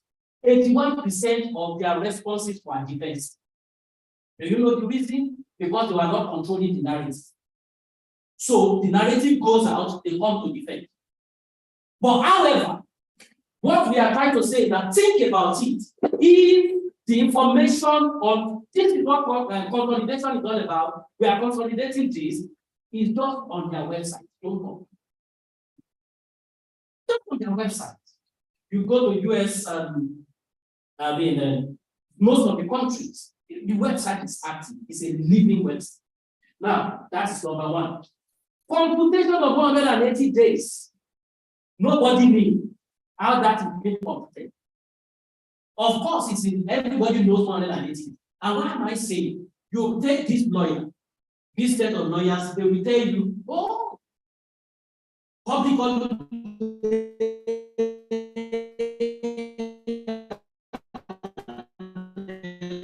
Sunday are not involved. This one said, no, some people will say, no, the trial. Fine, it's not even part of the 180. Confusion everything. However, and I'll tell you why. I will tell you why this is. Please just go to the next slide. Let me show you. Now, look at this man on Twitter. I decided to do a screenshot to understand, to let you know what that fake news is. Now, this man said, and I want to quote his tweet now. He said, the judiciary cannot exceed the time frame stated by the law, no matter what happened. The 180 days will expire on the 19th of August. Why the wait to give the date for the ballots? Nigerians are actually waiting, all eyes on judiciary. Now, as at the time I screenshot this, he already had like about 18 retweets. But if you go and look at, as at then, my brother, my sister, it was the news is, hey, why I didn't delay, bro? In fact, August 19 has expired. And everybody kept quiet. So insinuations were just going. So, and again, look at it, is it taking them to eternity to give us judgment? Or did they just start writing the judgment after the rumor concerning Fashola? You don't have the story about Fashola. These are the fake news, and I'm saying it.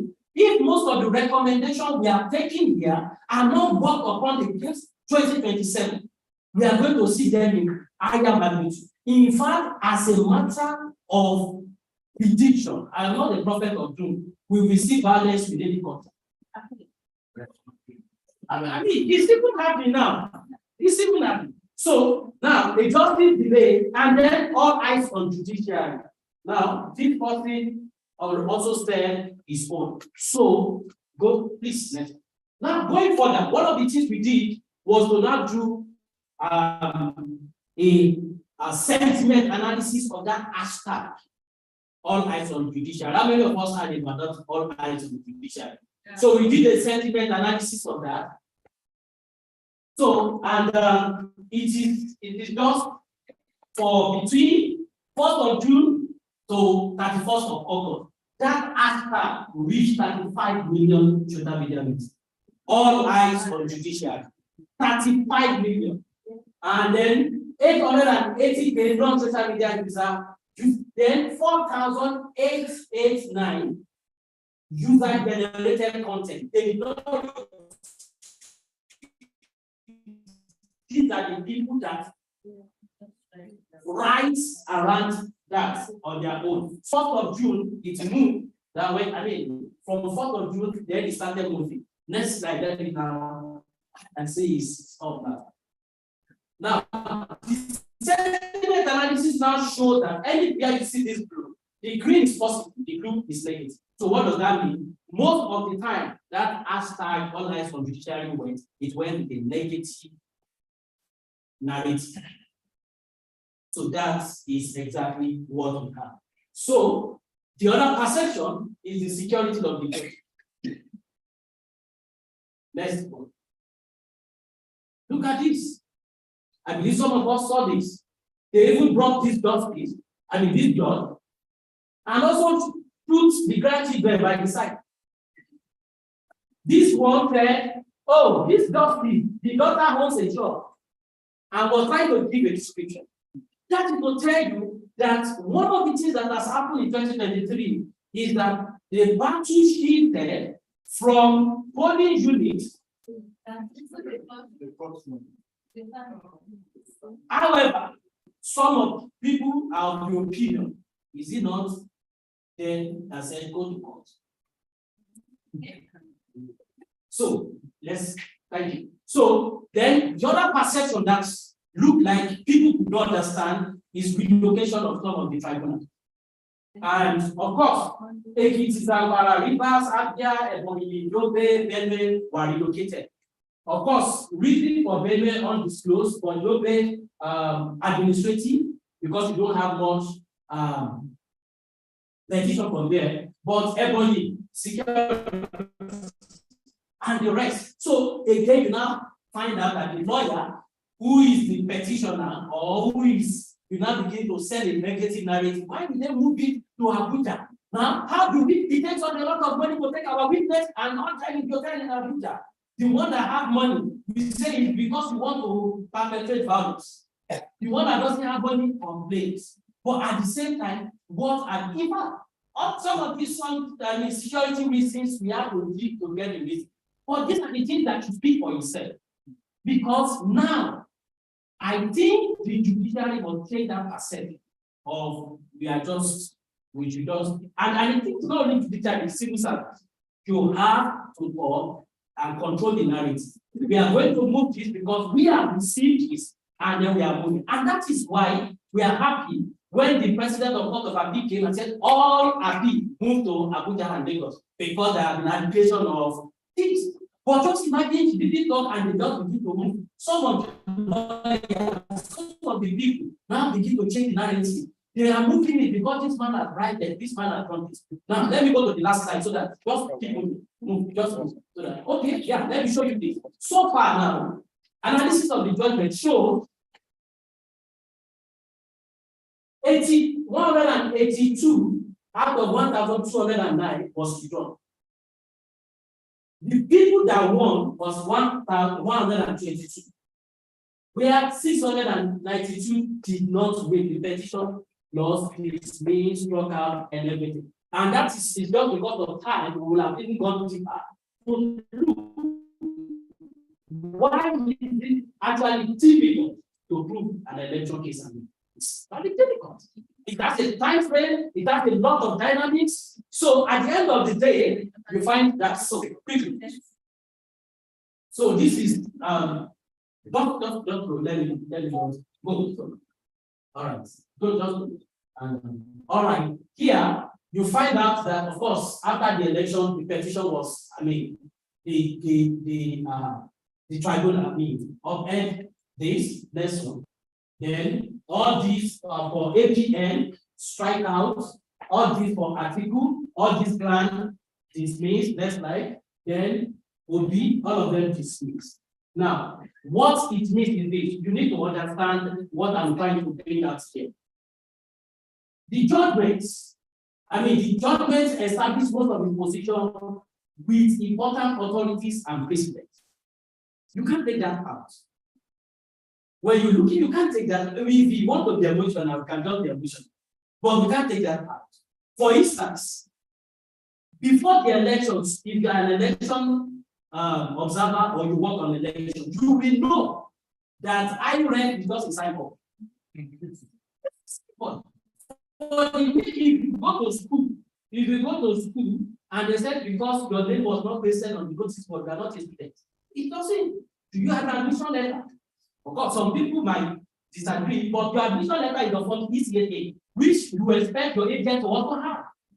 And this is before the election, and this is where we need to begin to look into the Electoral Act. And I give you an instance, and then I just jump off this to the last point I need to make before I drop the mic. And that is this.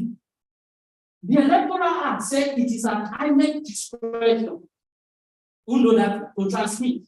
at their who remember that. They can direct discretion, how they will transmit. But look at what happened. INEC now came out with their own discretion in their guideline. And what is their discretion? Their discretion is from Beavers, then we will snap and upload. So high-red is there in paragraph 38 of INEC guideline. Stated clear. But again, you go to section 134(2) of the Electoral Act, which says if INEC said did not even follow a guideline, it is not a grant to invalidate the election. Attention. So, and we know INEC was not even mentioned in the Electoral Act. So, what that section 134(2) is saying is that look, anything outside this Electoral Act and the Constitution is supreme. If any other thing comes, is inferior. Meanwhile, so what am I proposing? We must find a means of moving Beavers and IRL into the Electoral Act. If not, this is exactly what we do. Let me now go to the Court of Judges, that the courts judges and close. Just move, thank you. Just move. Okay. Just okay, just move. Of course, we all know this, but go back a bit. Go back. Go back. Yes, thank you. We conducted the research and said, how confident are you that the petition, the election petition, will stand,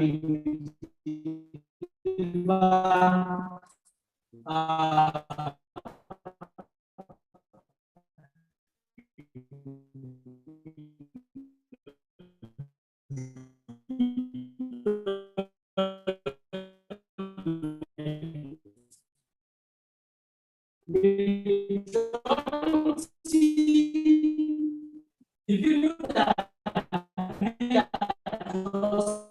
25%, the people that disagree said 47% undecided. Many cases are approaching the court and people are thinking, and that is why we need to go back to this course. You understand a lot of technicalities in some of these laws, you did not understand the case of Abel.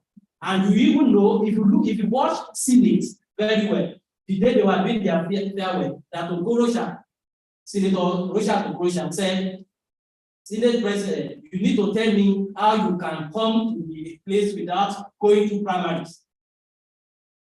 And I think we have to go beyond technicalities. And that is the perception I'm talking about, because do people really understand all these technicalities? For instance, let me go back to Oshun Adeleke Vice also in 2018 election. That case was thrown off because the judge that read the judgment was not there the day maybe the day they were giving the lead evidence of the pursuit. And that was what was argued from Court of Appeal to Supreme Court. Did he win? Did he not win? It's no longer matter. You are not supposed to win. And that is the one. So citizens need to really understand, and that is why you find out that look, we need to now see, and this is where I want to my recommendation is there has to be an handshake between the civil society and the judiciary. They may not be able to come out the way and be talking, but we can actually come out and do more of the sensitization. Because after all, a lot of support we give INEC. Judiciary also needs that particular support, looking at the level of interest. Okay, please go. Thanks for where. Go. All right, thank you. Please give back one. All right. There are huge impacts of most of these cases on the regular courts. I hope you know. For 2 years, the court will begin to deal with every year. In fact, most especially after this amendment of the electoral act, the court we have to deal with the election matter for 2 years. Let me explain to you. Now, party primaries took place May 2022. Who remember? After that party primaries, over 1,580 something petitions, litigation came on that party primaries. So federal high courts, 1,586 or thereabouts. Out of that, 800 went to appeal. 806 went to appeal. After that, 400 made it to Supreme Court. So the question is, party primary or state house of assembly getting on to Supreme Court? Supreme Court supposed to be the policy court. Getting on to Supreme Court. Before that is why if you follow February this year, 2 weeks to the election, they are still giving judgments. And that was what they were dealing with. However, the law also says registry will be open 7 days for election. So that's in February, registry of the election petition open. So immediately after the election, you have 1,209 cases. There were more than that, but because someone struck out, I think we tried. So that is why we stick with it. But if I want to go and give us everything that was first of all, they are close to that 1,002 nights of 2007. However, when you now look at that, 1,200. So the law says that judges will sit on it for 180 days. 180 days is an average of 6 months, like 6 months. So what it means is that some of these cases pre-election, immediately you move election. 6 months. Now, after that, you go to appeal courts. After that, you go to Supreme Court. But let me tell you, even the appeal courts that manage the tribunal do not have enough judges. They, in fact, go and look at the composition. They have to, at some point, move some of the judges from magistrate court and Sharia court. So, of course, it's okay. Election is cases are sui generis. But the truth of the matter is, the pressure is being high on the judiciary. But this is where I am going for you to now understand what I'm trying to say. Let's like, look at it.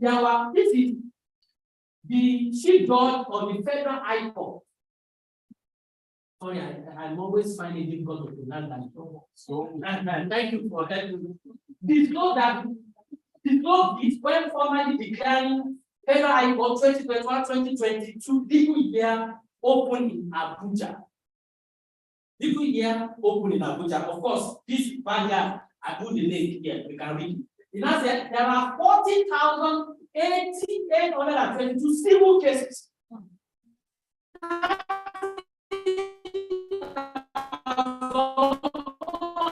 97 criminal cases, 30,258 fundamental rights enforcement application pending at the end of the legal year. That now, this is my point. Most of the people that are going to deal with this, we abandon this and see an election petition for another 6 months. Now, let me now tell you, by our research, let me be conservative. Just don't want to give you the accurate figure, but I will break it down by some percent. I will reduce it by some percentage. And I take my note. An average judge leaving their case to go and sit on the panel will leave nothing less than 250 cases. In fact, there was a judge that said she left when she went to the place, she left like 560 cases to go for 6 months. Those cases were pending the time to come. Unfortunately, for the people that have cases, unfortunately for her, why she was on that. So those cases we are trying.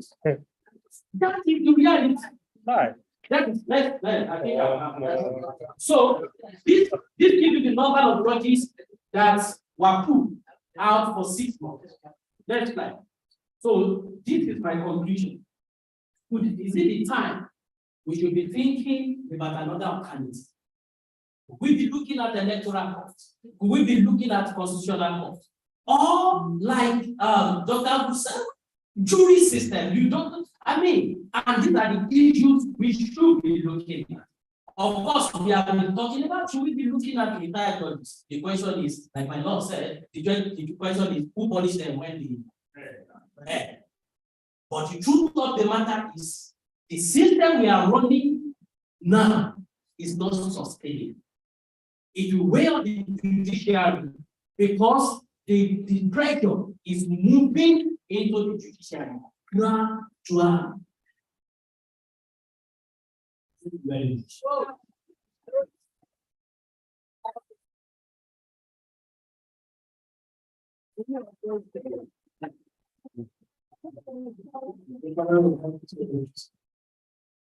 The panel will have to explain where we got the environment. To do so well after because I know a lot of sugar will have been pumped into the brain. What it does appear is that the longer we stay here, the better it gets. I want to thank you for what is a very, very moving presentation. Once again, a round of applause for the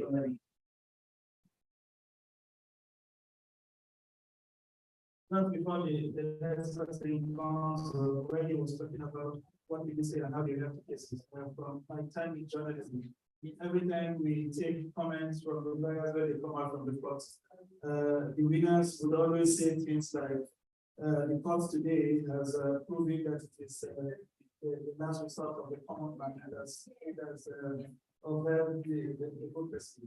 And the one who is it will tell you today, Nigerians have lost hope. Not the person in the case. So there's always something to say about it, but I don't know finding out what the outcomes are. So moving on without wasting much time, we will be listening to the electoral acts and electoral litigation process based by Barrister C. Soccer. A round of applause for him. Now you want to teach us how to pronounce it into the thank you very much.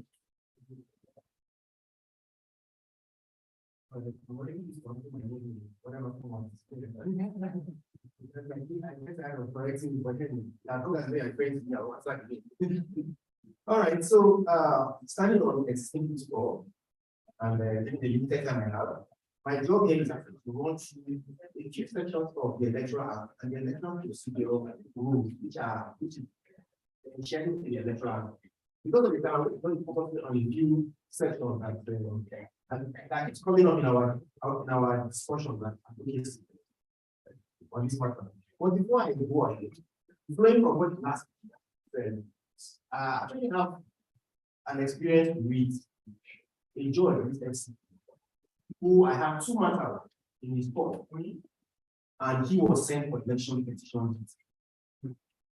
And that was before the 150-day invasion came up.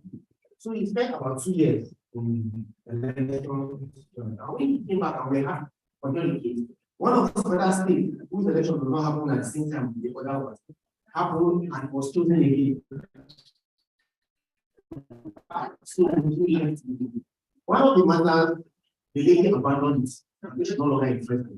I have to use my money because I just went about the whole process and I just missed part of the judiciary and I have to use my money to fund the game. But the second one, you have to wait for it to come back. And throughout my prayer was just what he said. I let this man not retire because what was supposed to retire. Because it will need way to start all over again afresh. All right, so I'm sure we all have the electoral act 2022. We have to summarize by so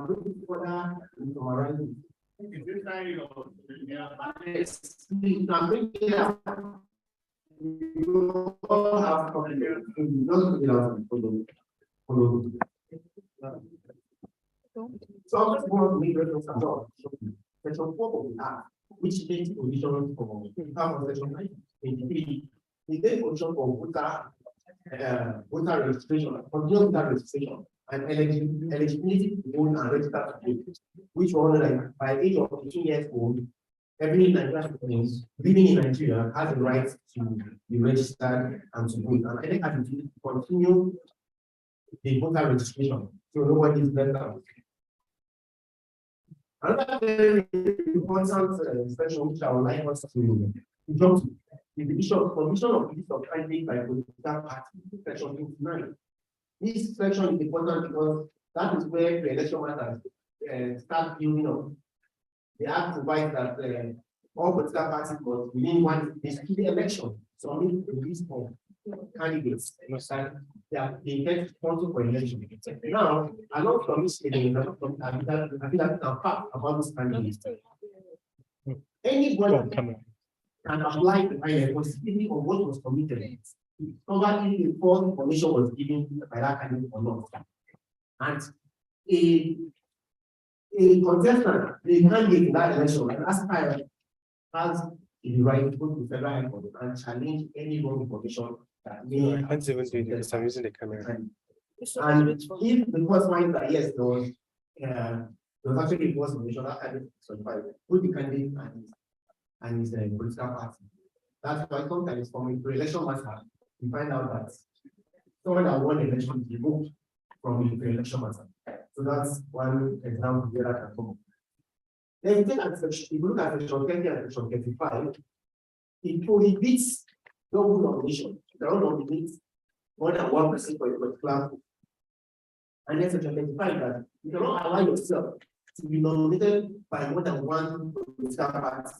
Of course, I'm sure you already understand where it came from. In the past, the big shot, we keep one political party, one small political party at the side, and one struggle with their big political party. And if you don't win, they don't rush back to that small political party, and they don't become it almost automatically. So I think it's because that the electoral act has now said that it's unlawful for two political parties to nominate you for an office. Then if you go down to section 41, that is where the act now makes innovation for the use of electronic devices in our election. So now we have PVAS, we have electronic transmission of results, and the IRIN. I remember before, I think 2011 or 2015 election. Before the election, some lawyers went to court for the interpretation of the electoral act.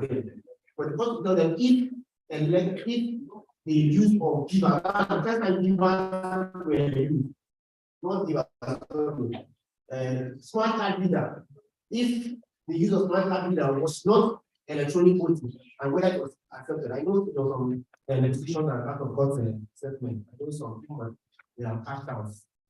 But maybe I had to make it sure that, but subsequently the act was amended and discrimination came about.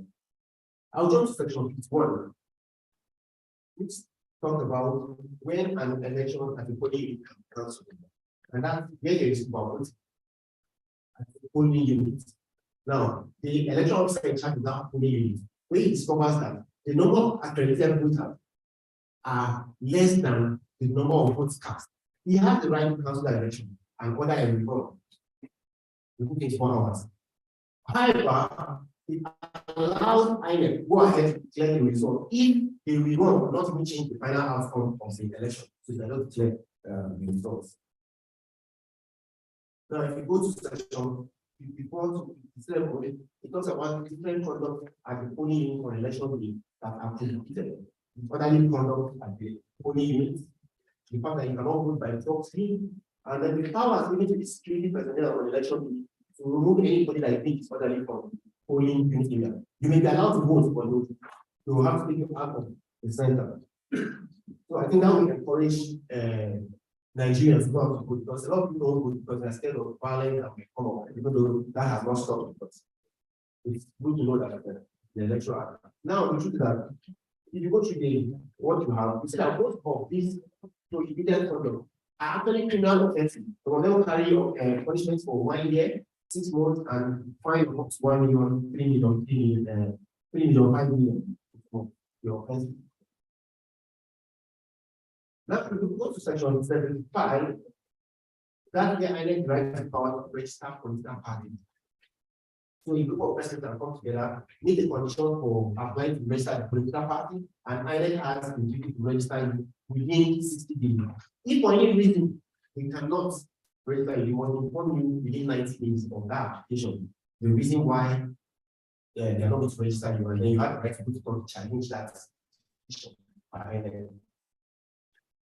In the past, you just apply, you don't know what's happened to your application, and you don't know somebody's pushing behind, so you don't register. So, section 82, mandate INEC to attend and observe political party primaries, congresses, and conventions. Observe. But if you go to section 84, where the Congress or the primary is to choose president that the party going to sponsor, then INEC is directed to monitor the process. Now, failure to inform INEC within 21 days before that event and give them notice of the good of that event can lead to the nullification of the whole process. So the government that intends to conduct a primary election in Congress must inform INEC 21 days before that date. So INEC can come and observe or monitor the process. I now jump to section 85 to 89, which prohibits political parties from collecting funds outside of Nigeria. The section may limit for election expenses. For instance, for presidential election, you are limited to spending 5 billion on your election campaign, and then for governorship election, 1 billion. But then I'm sure this leaves a lot of that because even once some lawyers charge for the election petition, it's always competing with this amount. Oh, section 97, expressly political campaign based on religion or tribe.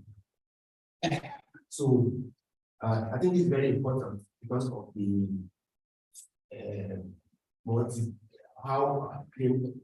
multi-dimensional society we find ourselves in Nigeria with different religions, and this can be very, very sensitive. So it's very important that election don't based on religion or ethnic coloration. Now, the punishment could be as much as 1 million naira, fine 1 million naira or 12 weeks or books. On this, if the political party is 10 million naira. On this issue, I would have advised that the fine should have been taken also just in prison, because some of these fines are not substantial for the party that are usually involved in these infractions. Yes, of course, if you are convicted, it only means that you already have a constitutional restriction for further elections. So I jump to section 127 to 129. This section prohibits vote buying, makes it illegal for you to induce a voter with financial involvement. It also makes it unlawful for it to influence votes through threats or undue influence. Now, section 135, now, which other people also spoke about, say not all threats can lead to manipulation of the election result. Now, the tribunal has the defect is substantially enough for it to now decide that yes, this election should be annulled. So you may prove non-compliance, but the tribunal will vote that yes, even though you prove part, but it's not substantial enough for us to annul the whole election. So that's one thing that people need to be aware of. I don't really like this condition of the electoral aspect. That's one of the keys for now.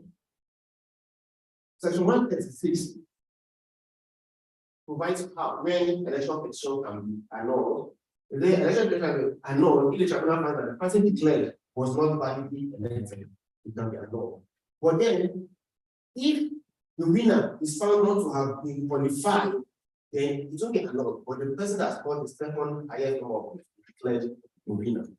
Then, if it is found that the person returned did not score majority of votes, then the person who scored the second, the person that came second with the majority of votes will be declared the winner. So in short, that's for the electoral. They will not have the election process, which is the second smaller final process. Now, what is done? We just fix the guide because of course the election is conducted. You are disputing the result and you don't want to challenge the outcome of the election. So you need a procedure. And we all know and agree that yes, election matters are seen in a specific way that the matters are handled. not like all other court matters. So, if we look at paragraph 3 of the process, it provides how a petitioner can present his petition in tribunal. So, of course, by constitutional provisions, you have 21 days from the declaration of the result to file your petition. Now, apart from the provisions for the number of copies that you must submit to the tribunal, there are provisions of what the content of the petition must be. You must clearly state what issue you understand, and they must actually state your prayers that you are asking for. Now, if these very important issues are missing, your petition will be struck out. So that is one place that you cannot say that the country has gone wrong. But then you have the rules to guide you as to what you contain in your election petition. Then for a respondent who has been sued, normally the winner, the winner or other parties that will have joined them. You also have 21 days to file a response to the petition. Now, it's important to do this because if at the expiration of 21 days, you need to make an amendment. The law says no amendment is allowed after the expiration of the agreement, or rather, no substantial amendment allowed. You cannot amend to add a new ground of petition or to add a new prayer. Now, if you have an objection to the hearing of the petition, you must find immediately before taking any further step in the matter. All interlocutory applications are taken during the hearing after the cases have been submitted, the 14-day period where the tribunal conducts a pre-hearing, where all applications are made and decided on. But the act all applications, rulings on all of them are now suspended and managed to 180 days for petitions. Of course, after the respondent files the response, the petitioner has a further 5-day period to file any reply. We have. Then I will now jump to paragraph 19 to 22. That is good, which are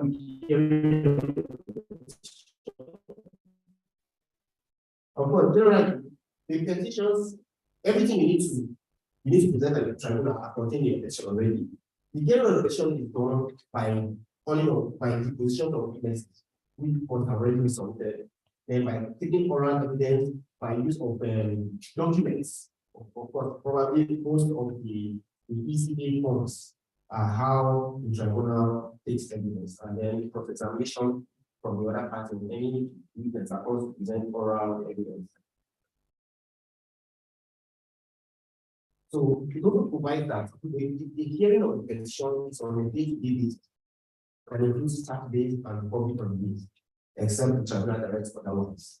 Because from when it's filed, there is no adjournment and taking of the 2 weeks and so on in the election petition. From day to day, the hearing and the election petition is held.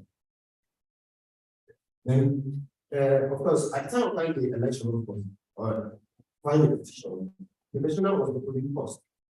And this cost is usually used to pay the cost of witnesses that will be summoned by the tribunal and to pay costs that may be ordered against the party. Then it's paragraph 43 provides for privilege of the witness. Now, the essence of this paragraph is to assist or to encourage witnesses or to be truthful in their testimony. Because to provide that the witness shall not be explained for answering the question that the answer may incriminate him. In essence, even if your answer, when you are called as witness, incriminate, does not exclude you from answering the question. But now give the witness some comfort, when you now know that a witness who is true can issue a certificate of indemnity by the tribunal. Now, what that certificate does is that it bars any criminal action against you, any future criminal action against you, by virtue of the evidence you've given that proceeding, except perjury, because if you lie and want to charge for perjury, then you cannot appeal you. But for any other criminal offense that you may have admitted to while testifying during an election petition, you can use the certificate of indemnity to bar such criminal proceedings. And then that testimony you gave at the tribunal cannot be tendered in any court on criminal allegation against you. You don't make decisions of what happens at the hearing. If the petitioner files the petition and on the day of hearing the government, the tribunal will strike out the petition or dismiss it as a king will be, depending on the grounds. Now, the tribunal also has the right to have a large time or a brief time for any act that is provided for in the rule of procedure.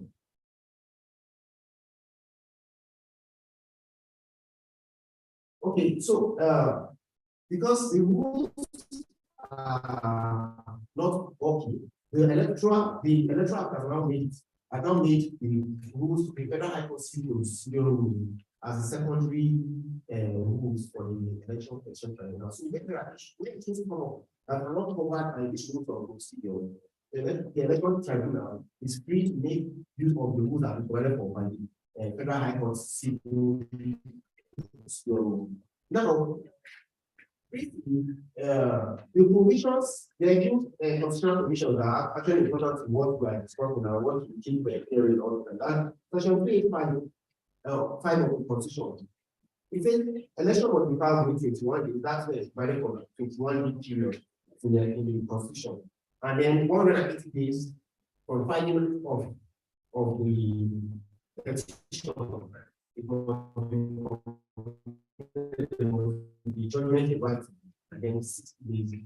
With that, that is in brief a summary of what our election act, election process contain. Thank you very much. Thank you very much for helping us, providing us insight and helping us manage time. As we move forward, a round of applause again for our presenter by the speaker. Even though you ended up not telling us the correct way of pronouncing it, I'm sure you have considered the fact that we'll continue to twist that in. I would like to invite Adeswa to the restaurant. We would now be going straight to before then, we would be taking questions and answers, like I said, before the sessions began, that we will consolidate the question and answer session. I would like you to indicate by the raise of hand. If you have any questions, I'm sure the people you are asking will take notes and then take time to come to the restaurant and address the question. Are there questions from the audience? Indicate by raising of hand and we will get the microphone across to you. Okay, we have one. Adeswa, do we have a working mic? Are we going to him, please? Can you take the mic, please? Do we have another?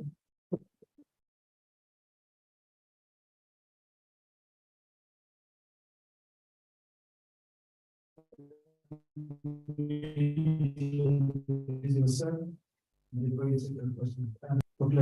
Thank you. I'm Thomas, I'm regarding Selva, LIPOD and Convergence stage. My question is directly goes to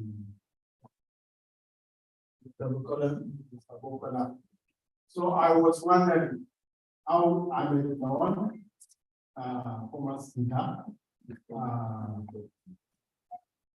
secured the second seat. That's the 2023. So I know very well, because I'm from that state, Lomé, that Ahmed Lawan, which is the former Senate president, did not partake in that election. And election process, I am a man, I'm not a lawyer. Election process starts from the primary election. And Ahmed Lawan did not partake in that primary election. And Ahmed Lawan now is Senator of the Federal Republic of Nigeria. The problem I want to say is that perception. we, the masses of this country, generally speaking, we don't have that confidence in the judicial system. Because I know very well that one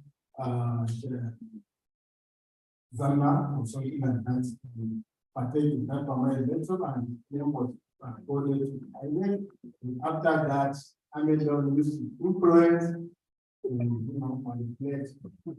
So I want to know how I made them become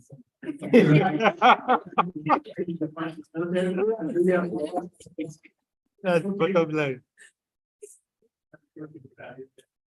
There's a hand up there.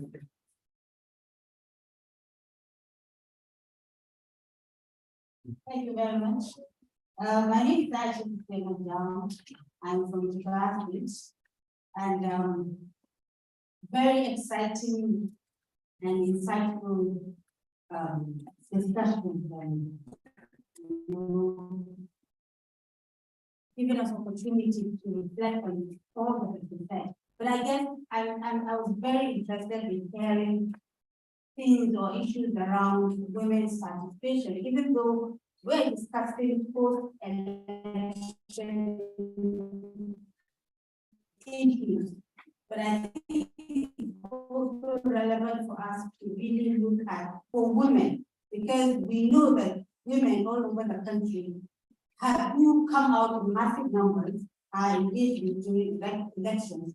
But then pre-election and post-election were virtually invisible. I'm very happy Mr. Cooper gave us some data around women's participation in terms of elected posts. But I think I was really keen on hearing some of the recommendations on what we think would improve women's participation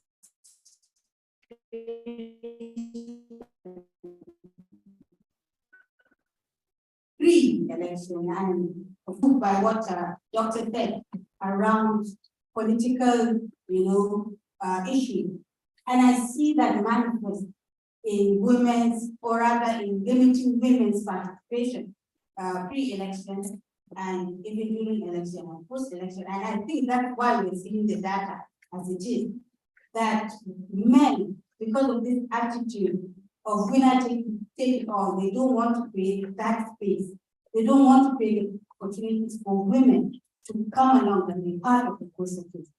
So what would we be thinking about improving women's participation and women's facing pre and post-election? And I love the recommendation around possibly having 3 panels to listen to election petitions. And I think we need to be intentional about seeing women in those kind of panels, just as we're recommending experts in election issues on those panels.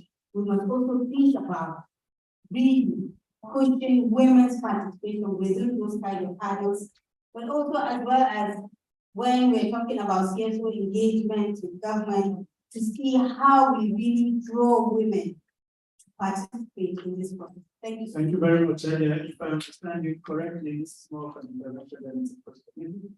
Not really. Thank you. I'm sure this was directed to Bukola, right? I'm sure you would have looked at the question. One more question, and that will be the last. Yes. One more question. Yes, take one. Take one. That's the way we have a breakout session, so we can allow for sufficient time to take the presentation. Go ahead, please. Okay, I just want to question for the concerning the 2 perception, and currently there is a case ongoing about the President Tinubu's certificate and stuff, and depending on which side the lawyer is on, if it's on the side that lost, the narrative is different. This that. So I would just like an informed view on what that is, or that whole process. Okay, Are you bring new parts to the courts now? That whole discussion, can we just have like an unbiased, so that we are more informed about that? How are you sure there is a shadow of that? Exactly. Take, for Mr. Celeste to Yeah, take the last. my first time goes to your lordship. It's with regards to judiciary generally, following the discussion so far today. You know, so for us civil society, I think it's time we move our support also beyond the INEC as an institution, but also look at judiciary.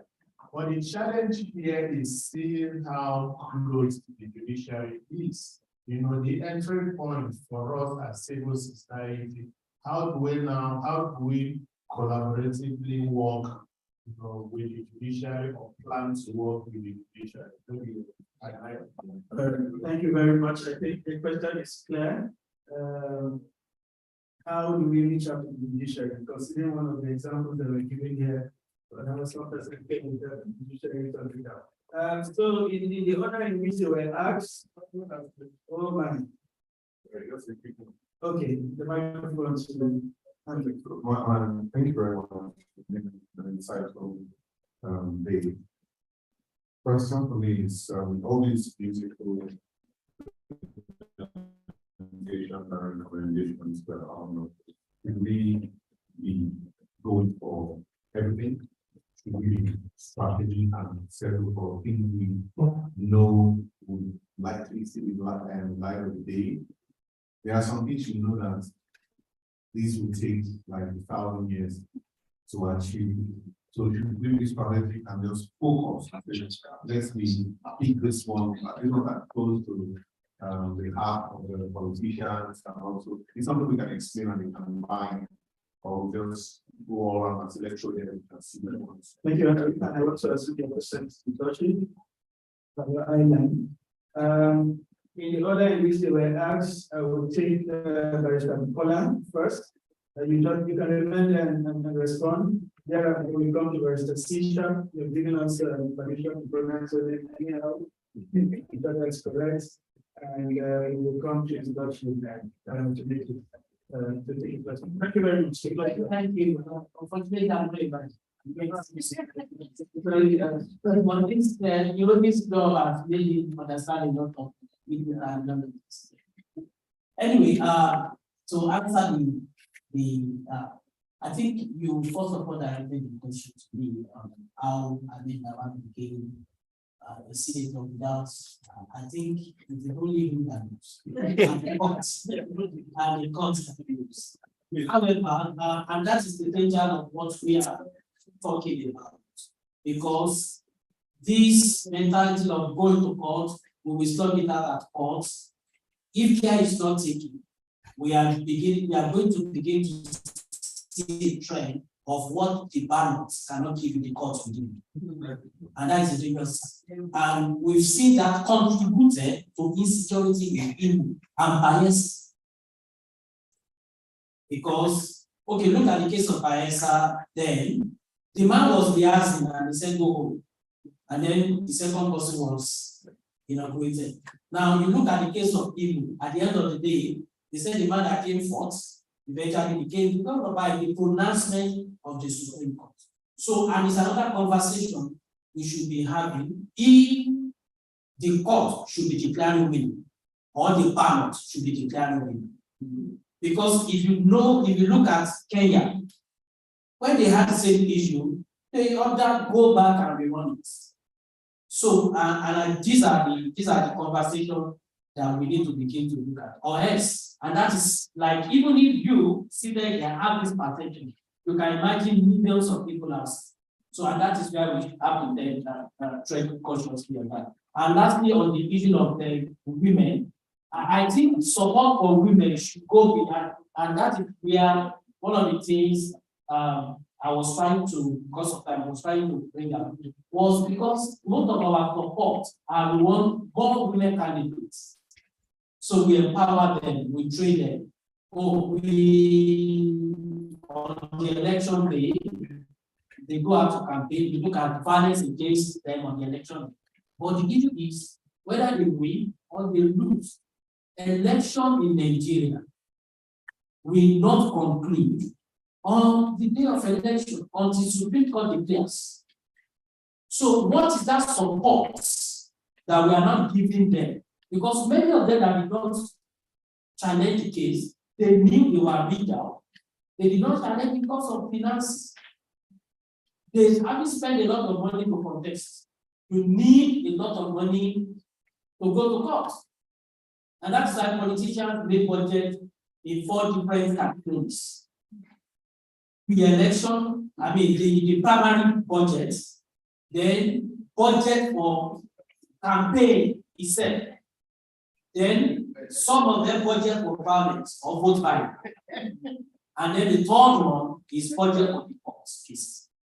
So if you are not have solid work, financial head, we may not be able to do that. So and I think support need to go beyond that to women, most especially around election. Thank you very much. Thank you very much, Bukola. I was listening to you and I was just thinking about balance of terror. And but there's one more area, if you like, that I hope going forward someday we can do that. And that is disaggregating our data to actually look at how much women actually vote for women. I don't know whether we're able to tonight. So if you understand that, if you understand that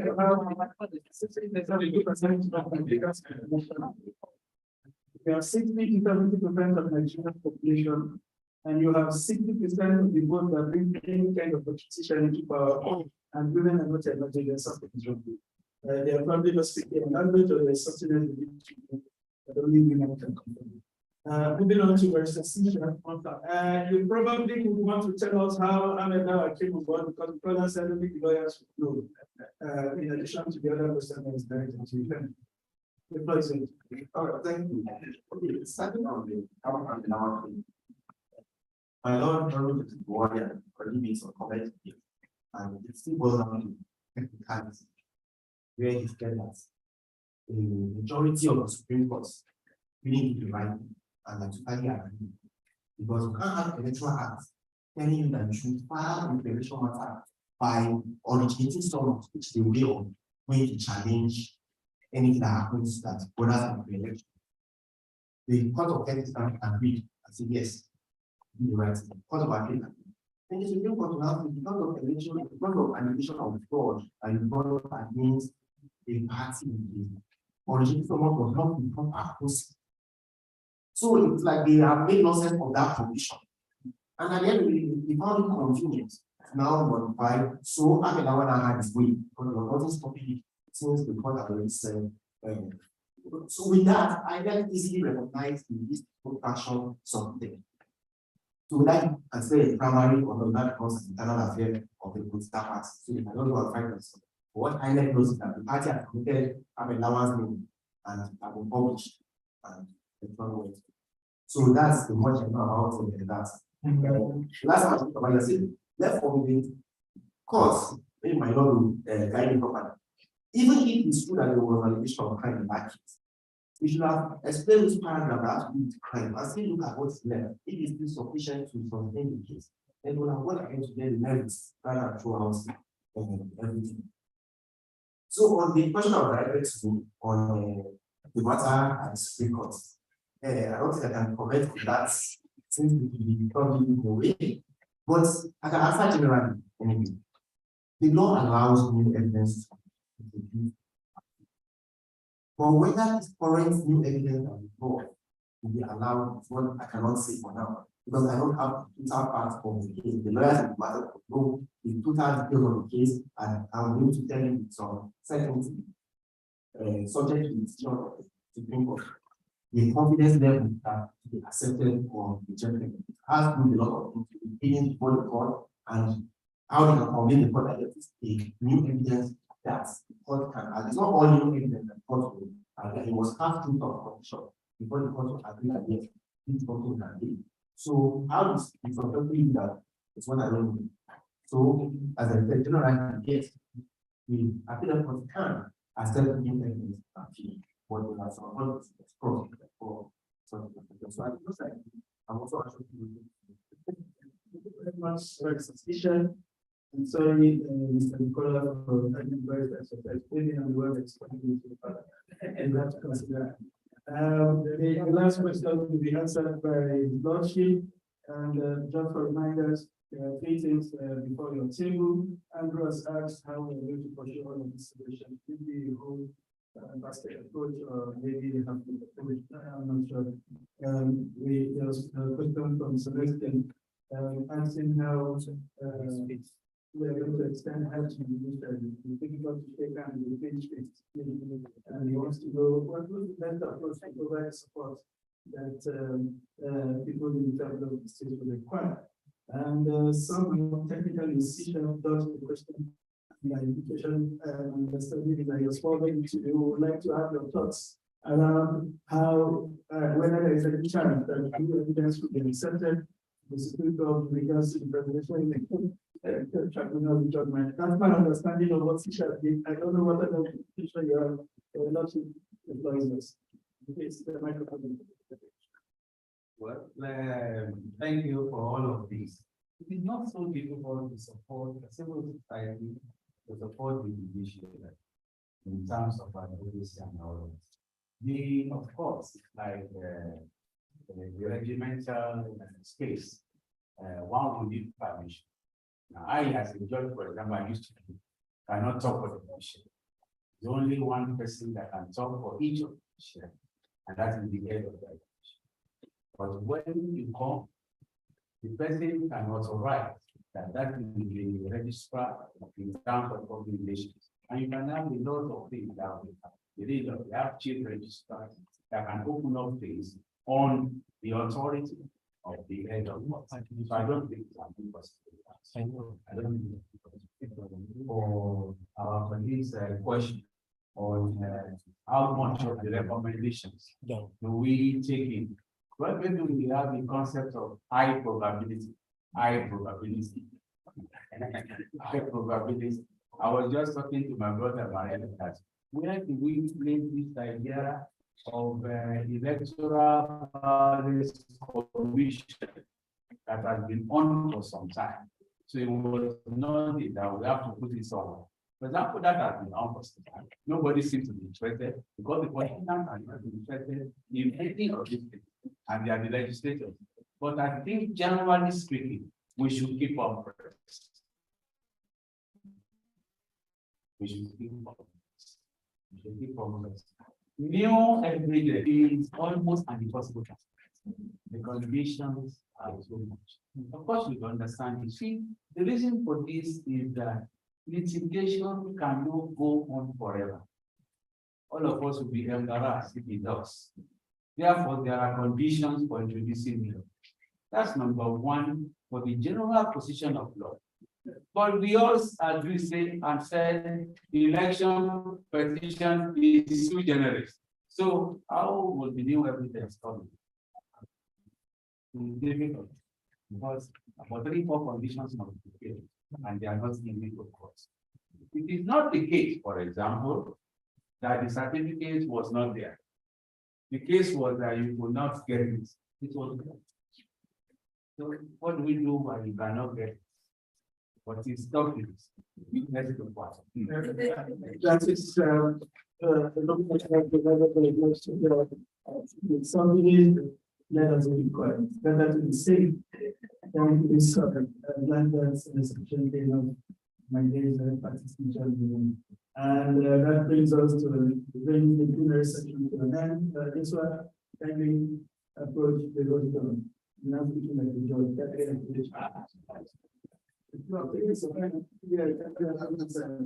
To guide you on how we are going to go about this special session.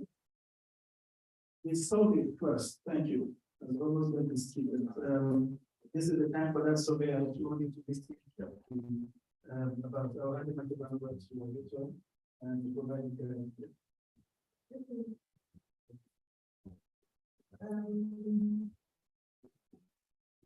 good afternoon, everyone. Thank you for your very participatory, for a very participatory convergence in the morning. So I would like us to turn to the back of our program, it's our agenda. And you know, we provided expos all around the world by places that are not many people were looking at it. So now you will wish you were posted and observant. So you have to look around, so like interact like back. Yeah, so.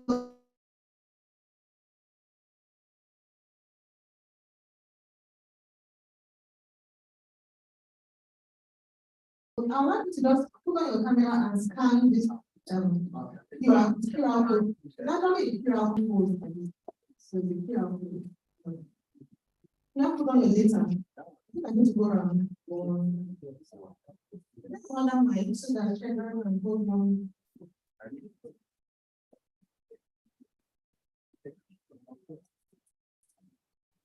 Okay, it's supposed to direct it to you. So once you provide your.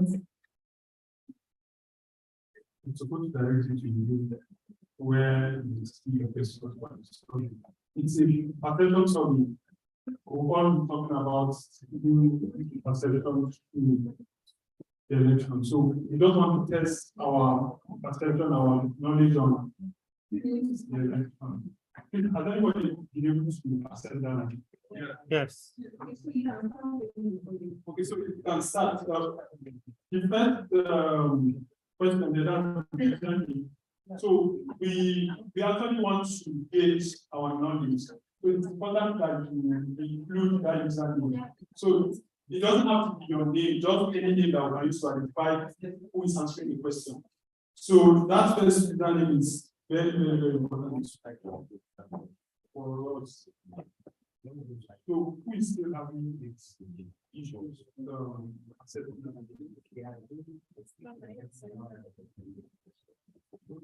how come you need to give your scanner and phone don't have? Why not?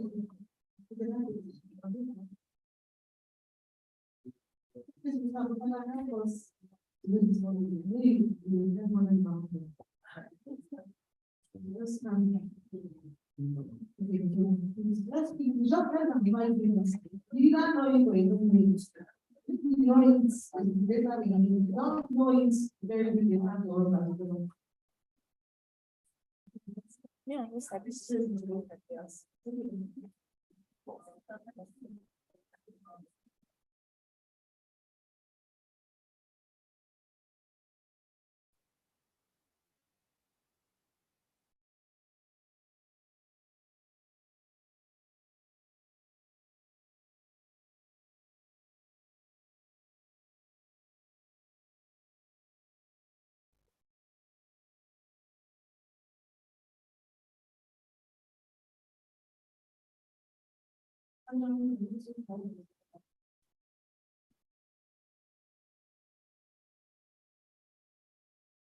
I think you can announce your answers on the banner outside and use number 1 to 4 and the answers from number 5 to 8 behind you.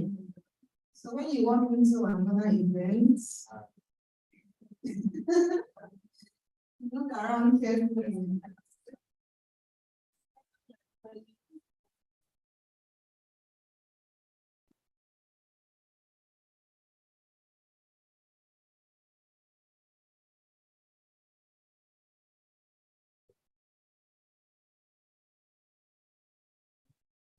Feelings.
Very sorry, I also answering you.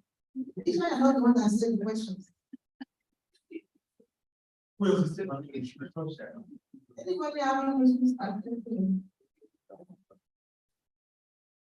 You know. So I don't need more time.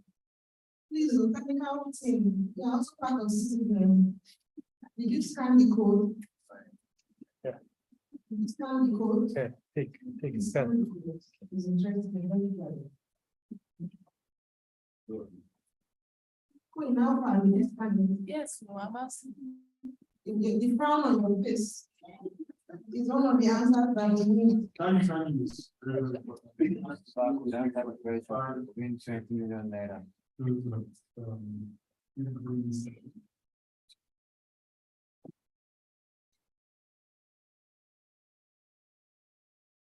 So what's finished? You are finished with the rounds.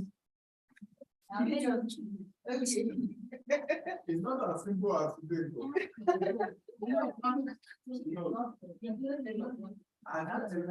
If only they just stop doing like banners. We should have done this thing earlier. How come people do it?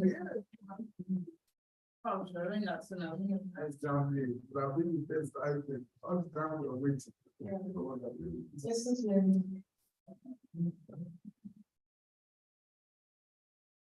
These ushers, they also part of the system. You pick up your phones, and some of us with very high tech phones, just scanning it. Now you're scanning, you can do it very, very easy. Schedule. Let's have a finish. I'm looking for what?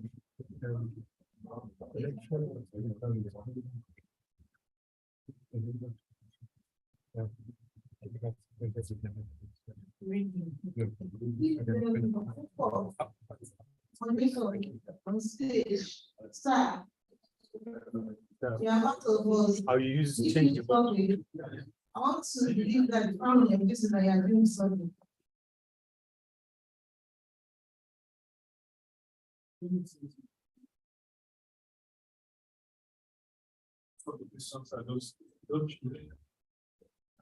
And then another thing, you know how you feel. Yeah, right. It's sorry, let's keep quiet. It's not that distracting from people, sorry.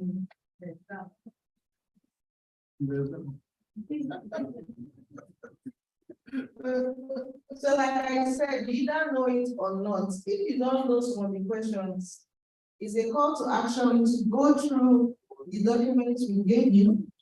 And then you can, so you can even scan the documents so you can have them on your phone anytime. So you have the law on the go. Somebody's ID anyhow and then you just bring it out section. This says with the scan code for those laws at the back.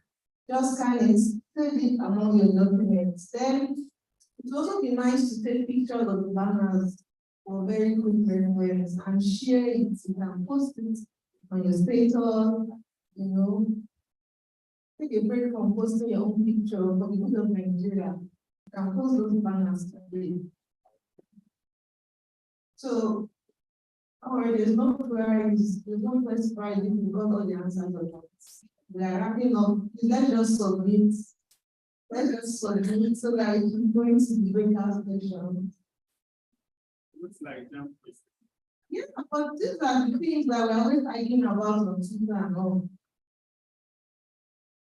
This we can argue better.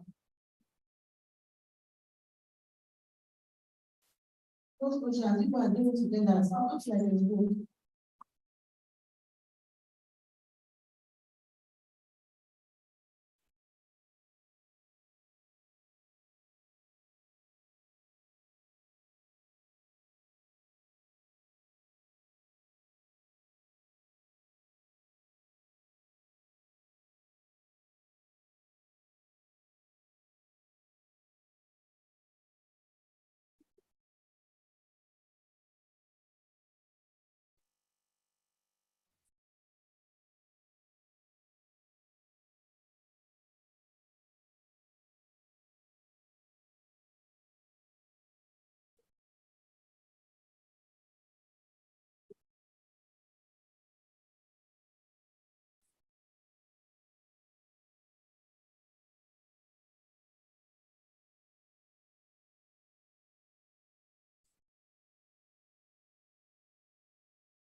We need to actually because after the end of this session, we will not be able to submit to the 5 minutes.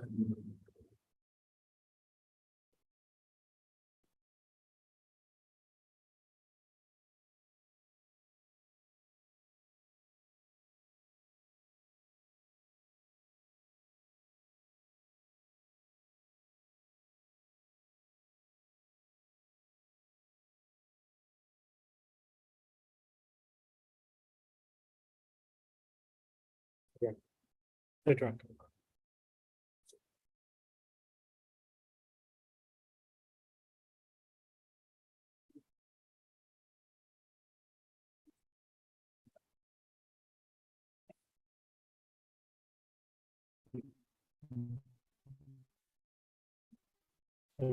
Be sure that she submitted right?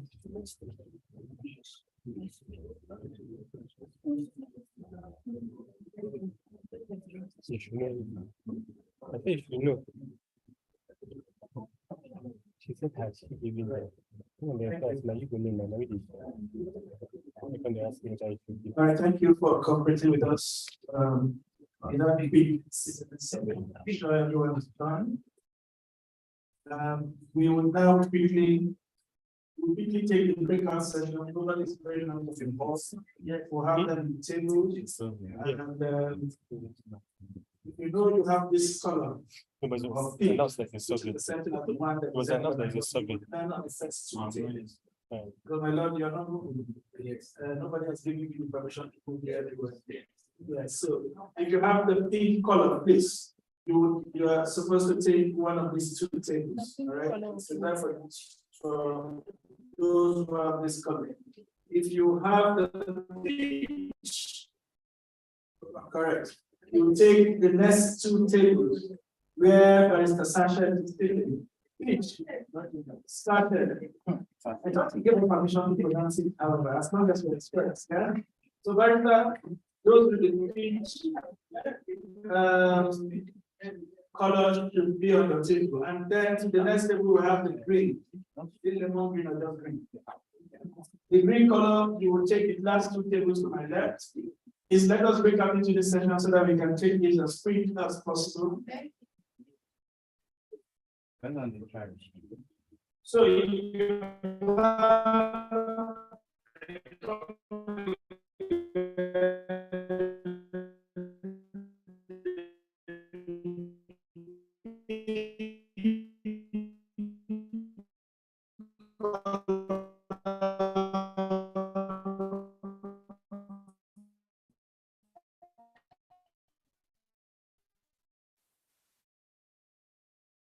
will be on the first two tables. Please have the peach color. You will see Mr. Sanchez. Green will be to table to the left. Right. So please, can we break into those sessions quickly? Go and get to this. Go and get to that. Where we'll be looking at well, we have the recommendations for this action. The first recommendation which will be on the table where my nose is sitting. It's your mouth with the long.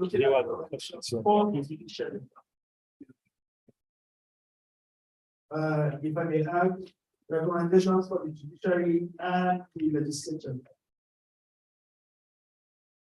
The next table, which is the peach, the table with the peach color, we'll be looking at recommendations for INEC.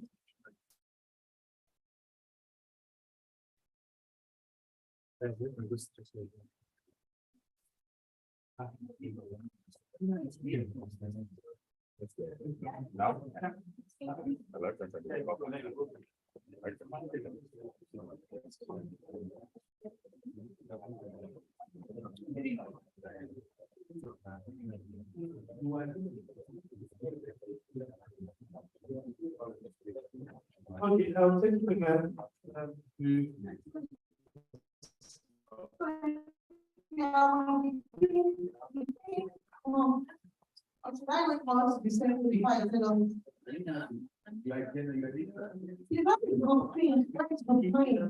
I want to teach the green people. That's naive among the green people.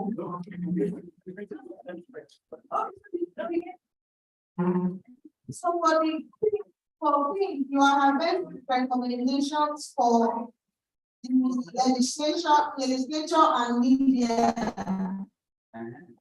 Yes, legislature and media. Then each group is INEC and the judiciary recommendation. Yes. And then the green group, you are having recommendations for the political parties and CSOs.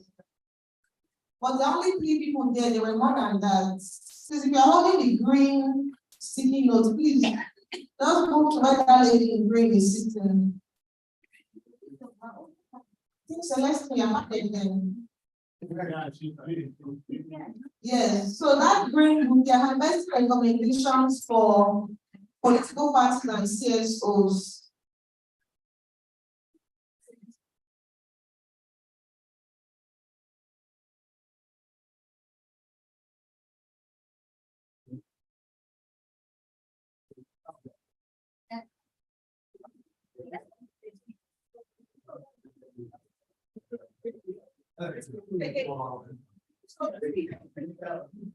Should we come close to provide guidance?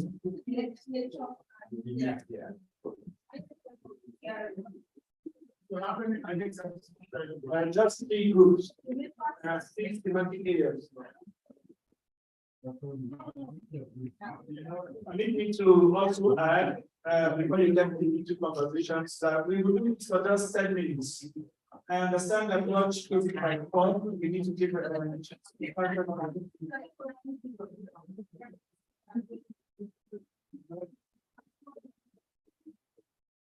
So this session closes at 3:18, please. We have just 10 minutes. Lunch closes by 4. We would like to round up before lunch, please. Thank you.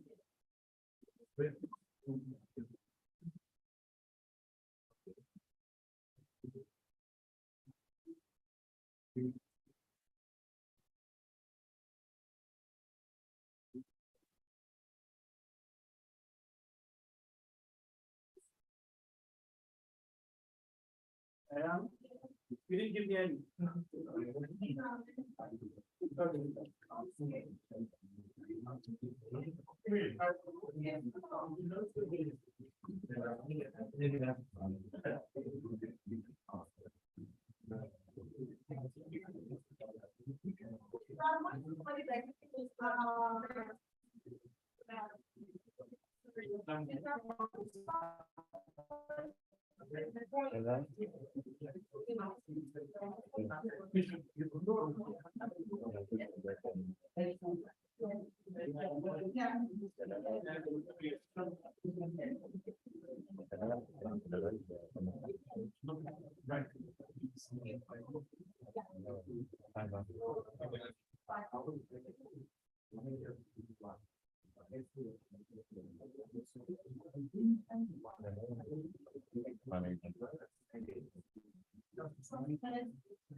So that's it.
It's 3:18, you have just one more extra time.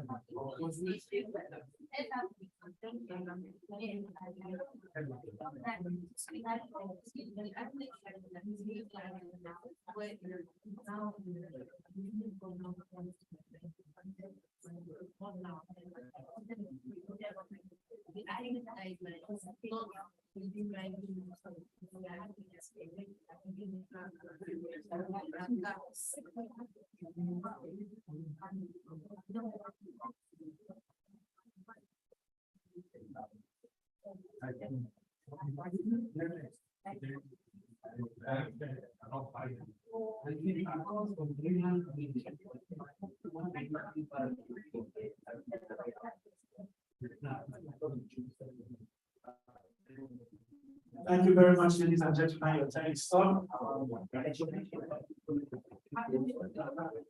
Your time is up. Your extra time is up. I would like to call on the representative of the group to please come up and share your reflections for the larger group.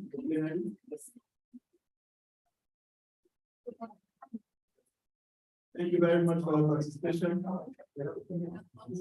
I can see that the green group is ready.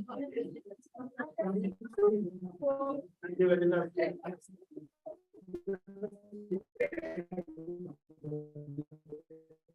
The first candidates is here. Okay, we are ready to break. So we preliminary and take recommendations, please. Yourself and give us your recommendation.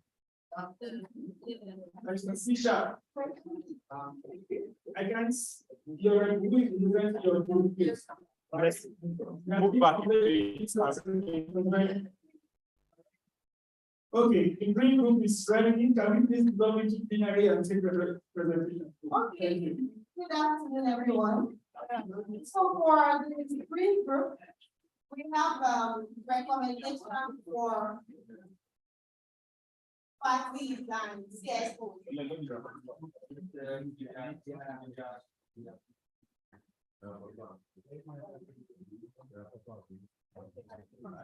Okay, so the first thing we highlighted here is for political parties is important process,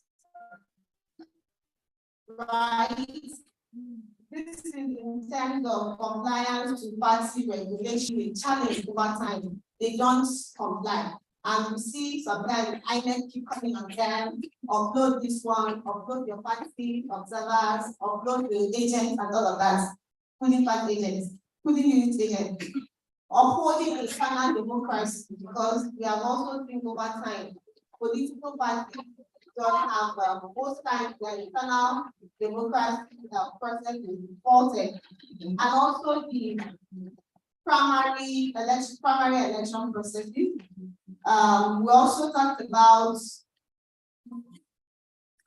of money should also be reduced. We have thought about keeping the timeline, reducing the influence of God federalism, which is a huge issue. And there should be proper party structure, right? And keeping proper record and documentation of party members. This should be in a database, so that at least if I'm a member of CCP party, we know that when you look at the database, all the members of CCP party will be there, instead of, if it's also give people to know that at least you are not in B party and A party. There has to be a proper database, so that if they call you up, INEC calls you up and say, who are the members of your party? You'll be able to say, yes, as a party chairman or chairperson or chairman, you should be able to know the members of your party. So this is what we were able to come up with within the timeline. For CSOs, we were thinking on the other hand that our recommendation was political parties. I'll read it out and also do the one we did for citizens, increasing engagement, developing reliable strategies for engagement with political parties, and also upscaling our engagement constructively. It's not like we're not doing, but we need to upskill and also go back and think about other strategies that we can use. Then for citizen action, for CSOs, of course, CSOs are trying, but we need to keep it, continuous civic education for citizens. CSOs tried in this last election, but we can still do more on the electoral process, electoral acts, the rules of the citizens, for them to understand what their rules are in the electoral process, and also the judiciary process, and also the process of election petition. So this is what we're able to come up with. Thank you very much.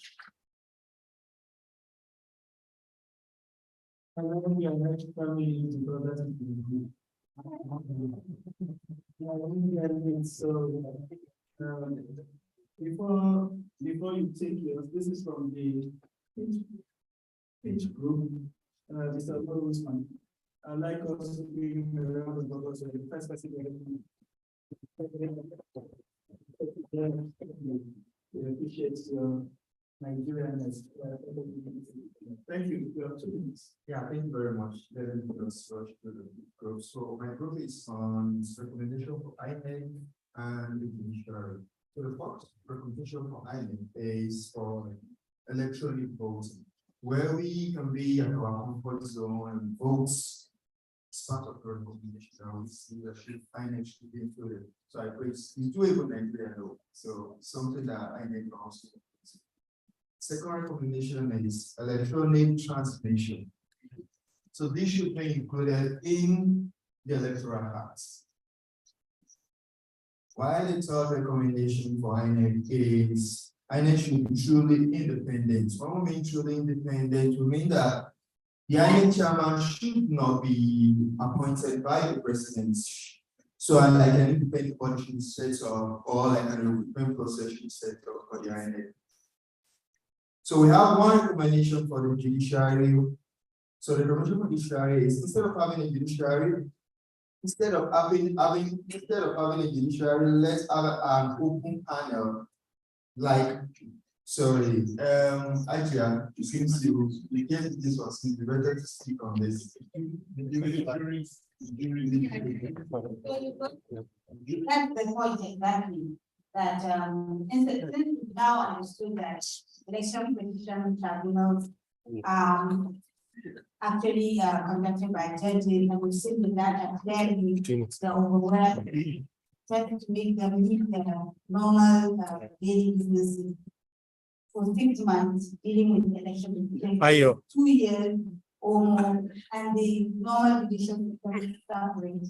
And then we've also seen that there are always opportunity you know, spaces for influence and things like that. So the best is to actually open that up and make ordinary people part of that panel so that we can be able to ensure that at the end of the day, the normal division does not suffer. And then, of course, this new panel will brings in other people that are relevant to the election, something like experts on election matters, women, market women, ordinary that's important opportunity for them to learn about. Ayo.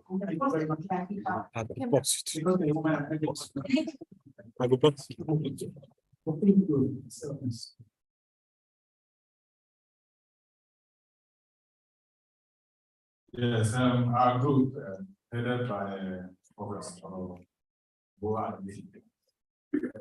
Our recommendation on the legislature and media. The first recommendation is that the constitution should be amended. The constitution and the electoral act 2022.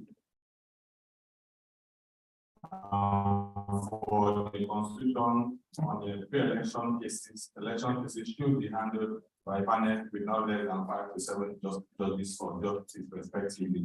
Then for the electoral act, we recommended, just like the last group did, we recommended electronic voting. But because if we declare total electronic voting, we may have some issues with the issue of network, we may maybe in the first election combine with manual voting, limited manual voting. Prof. You are correct, yes. All right, then we also, because of the fact that the courts are already overburdening so many cases, they are already overburdened with so many cases ordinarily. But with the election petitions are also not ending, and almost everybody who contests election is also prepared to challenge the results. So we recommended that the panel would be standing panels and it should be not abused, but it should be expanded to a panel of 5 to 7 judges, depending on the election. Then the panel should also be standing, the special panel standing, so they hear these things, they know they don't need to be inaugurated. They're already being trained, year in, year out, they are experts that deal with those kind of cases. Then because of time, we left that to the media and recommended generally that only those who are accredited and trained media groups should be allowed to report on election. And the reason because we see so many results and people are rioting before the elections are declared, and a lot of misinformation. Thank you. Thank you very much. So that's clarification for me. Thank you, but I would like us to clap ourselves generally. I think you have done very, very, very well.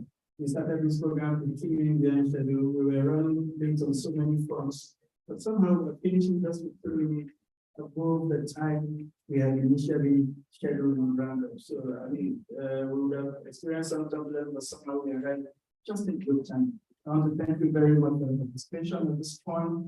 I'd like to invite you to care. Give us a bit of thanks, after which we will take a pledge and launch the stuff. Round of applause for everything.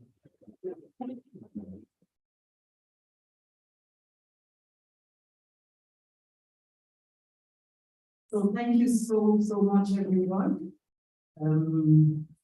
We've looked forward to this for quite a while, and we're glad that this day has come and been good all the while. We really appreciate everyone who's been here. I know time is money, as they say, time is money. So for you to be here and you are still here at the end of the event, we really appreciate you for the engagement, for the contribution. We're taking them very seriously. With the rapporteur is very attentive. We have all the points that we'll be featuring all of this in our engagements going forward at the technical working group. Nationally, very grateful. We're grateful to Ford Foundation, the funder of this program. We're grateful for the CWG members who have come. They've been here for like 3 days now, working with us.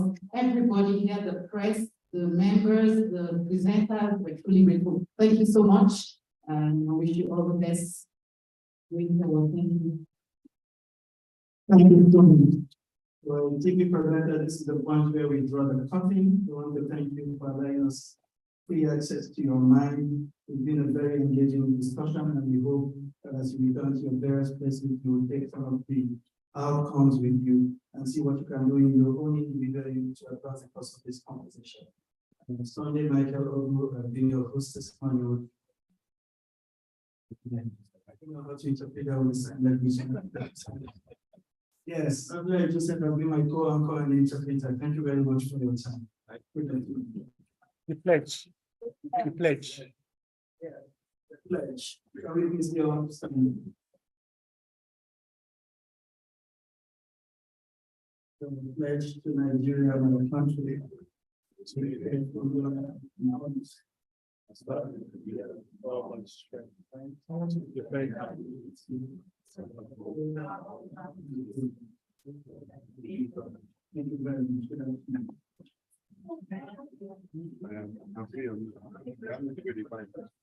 No, the one we're playing now. No, which one? Where we had a break. Yeah.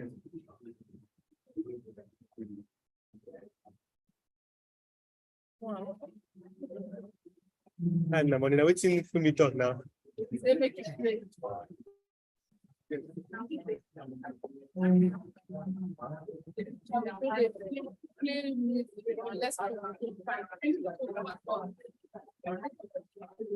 Which song do you want?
Aeromat, airfields, and I they run. Keep on, God bless.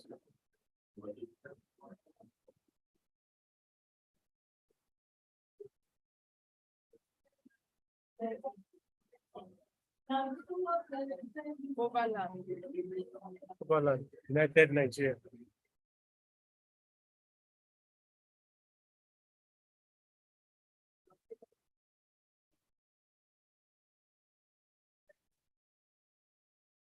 Can't take the packet of your sweet. Of your sweets.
I should play what?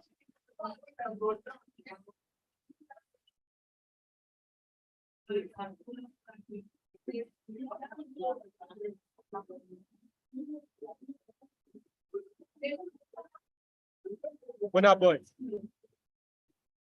You get that for your phone? You get that for your phone? You are connected now. YouTube now. YouTube now.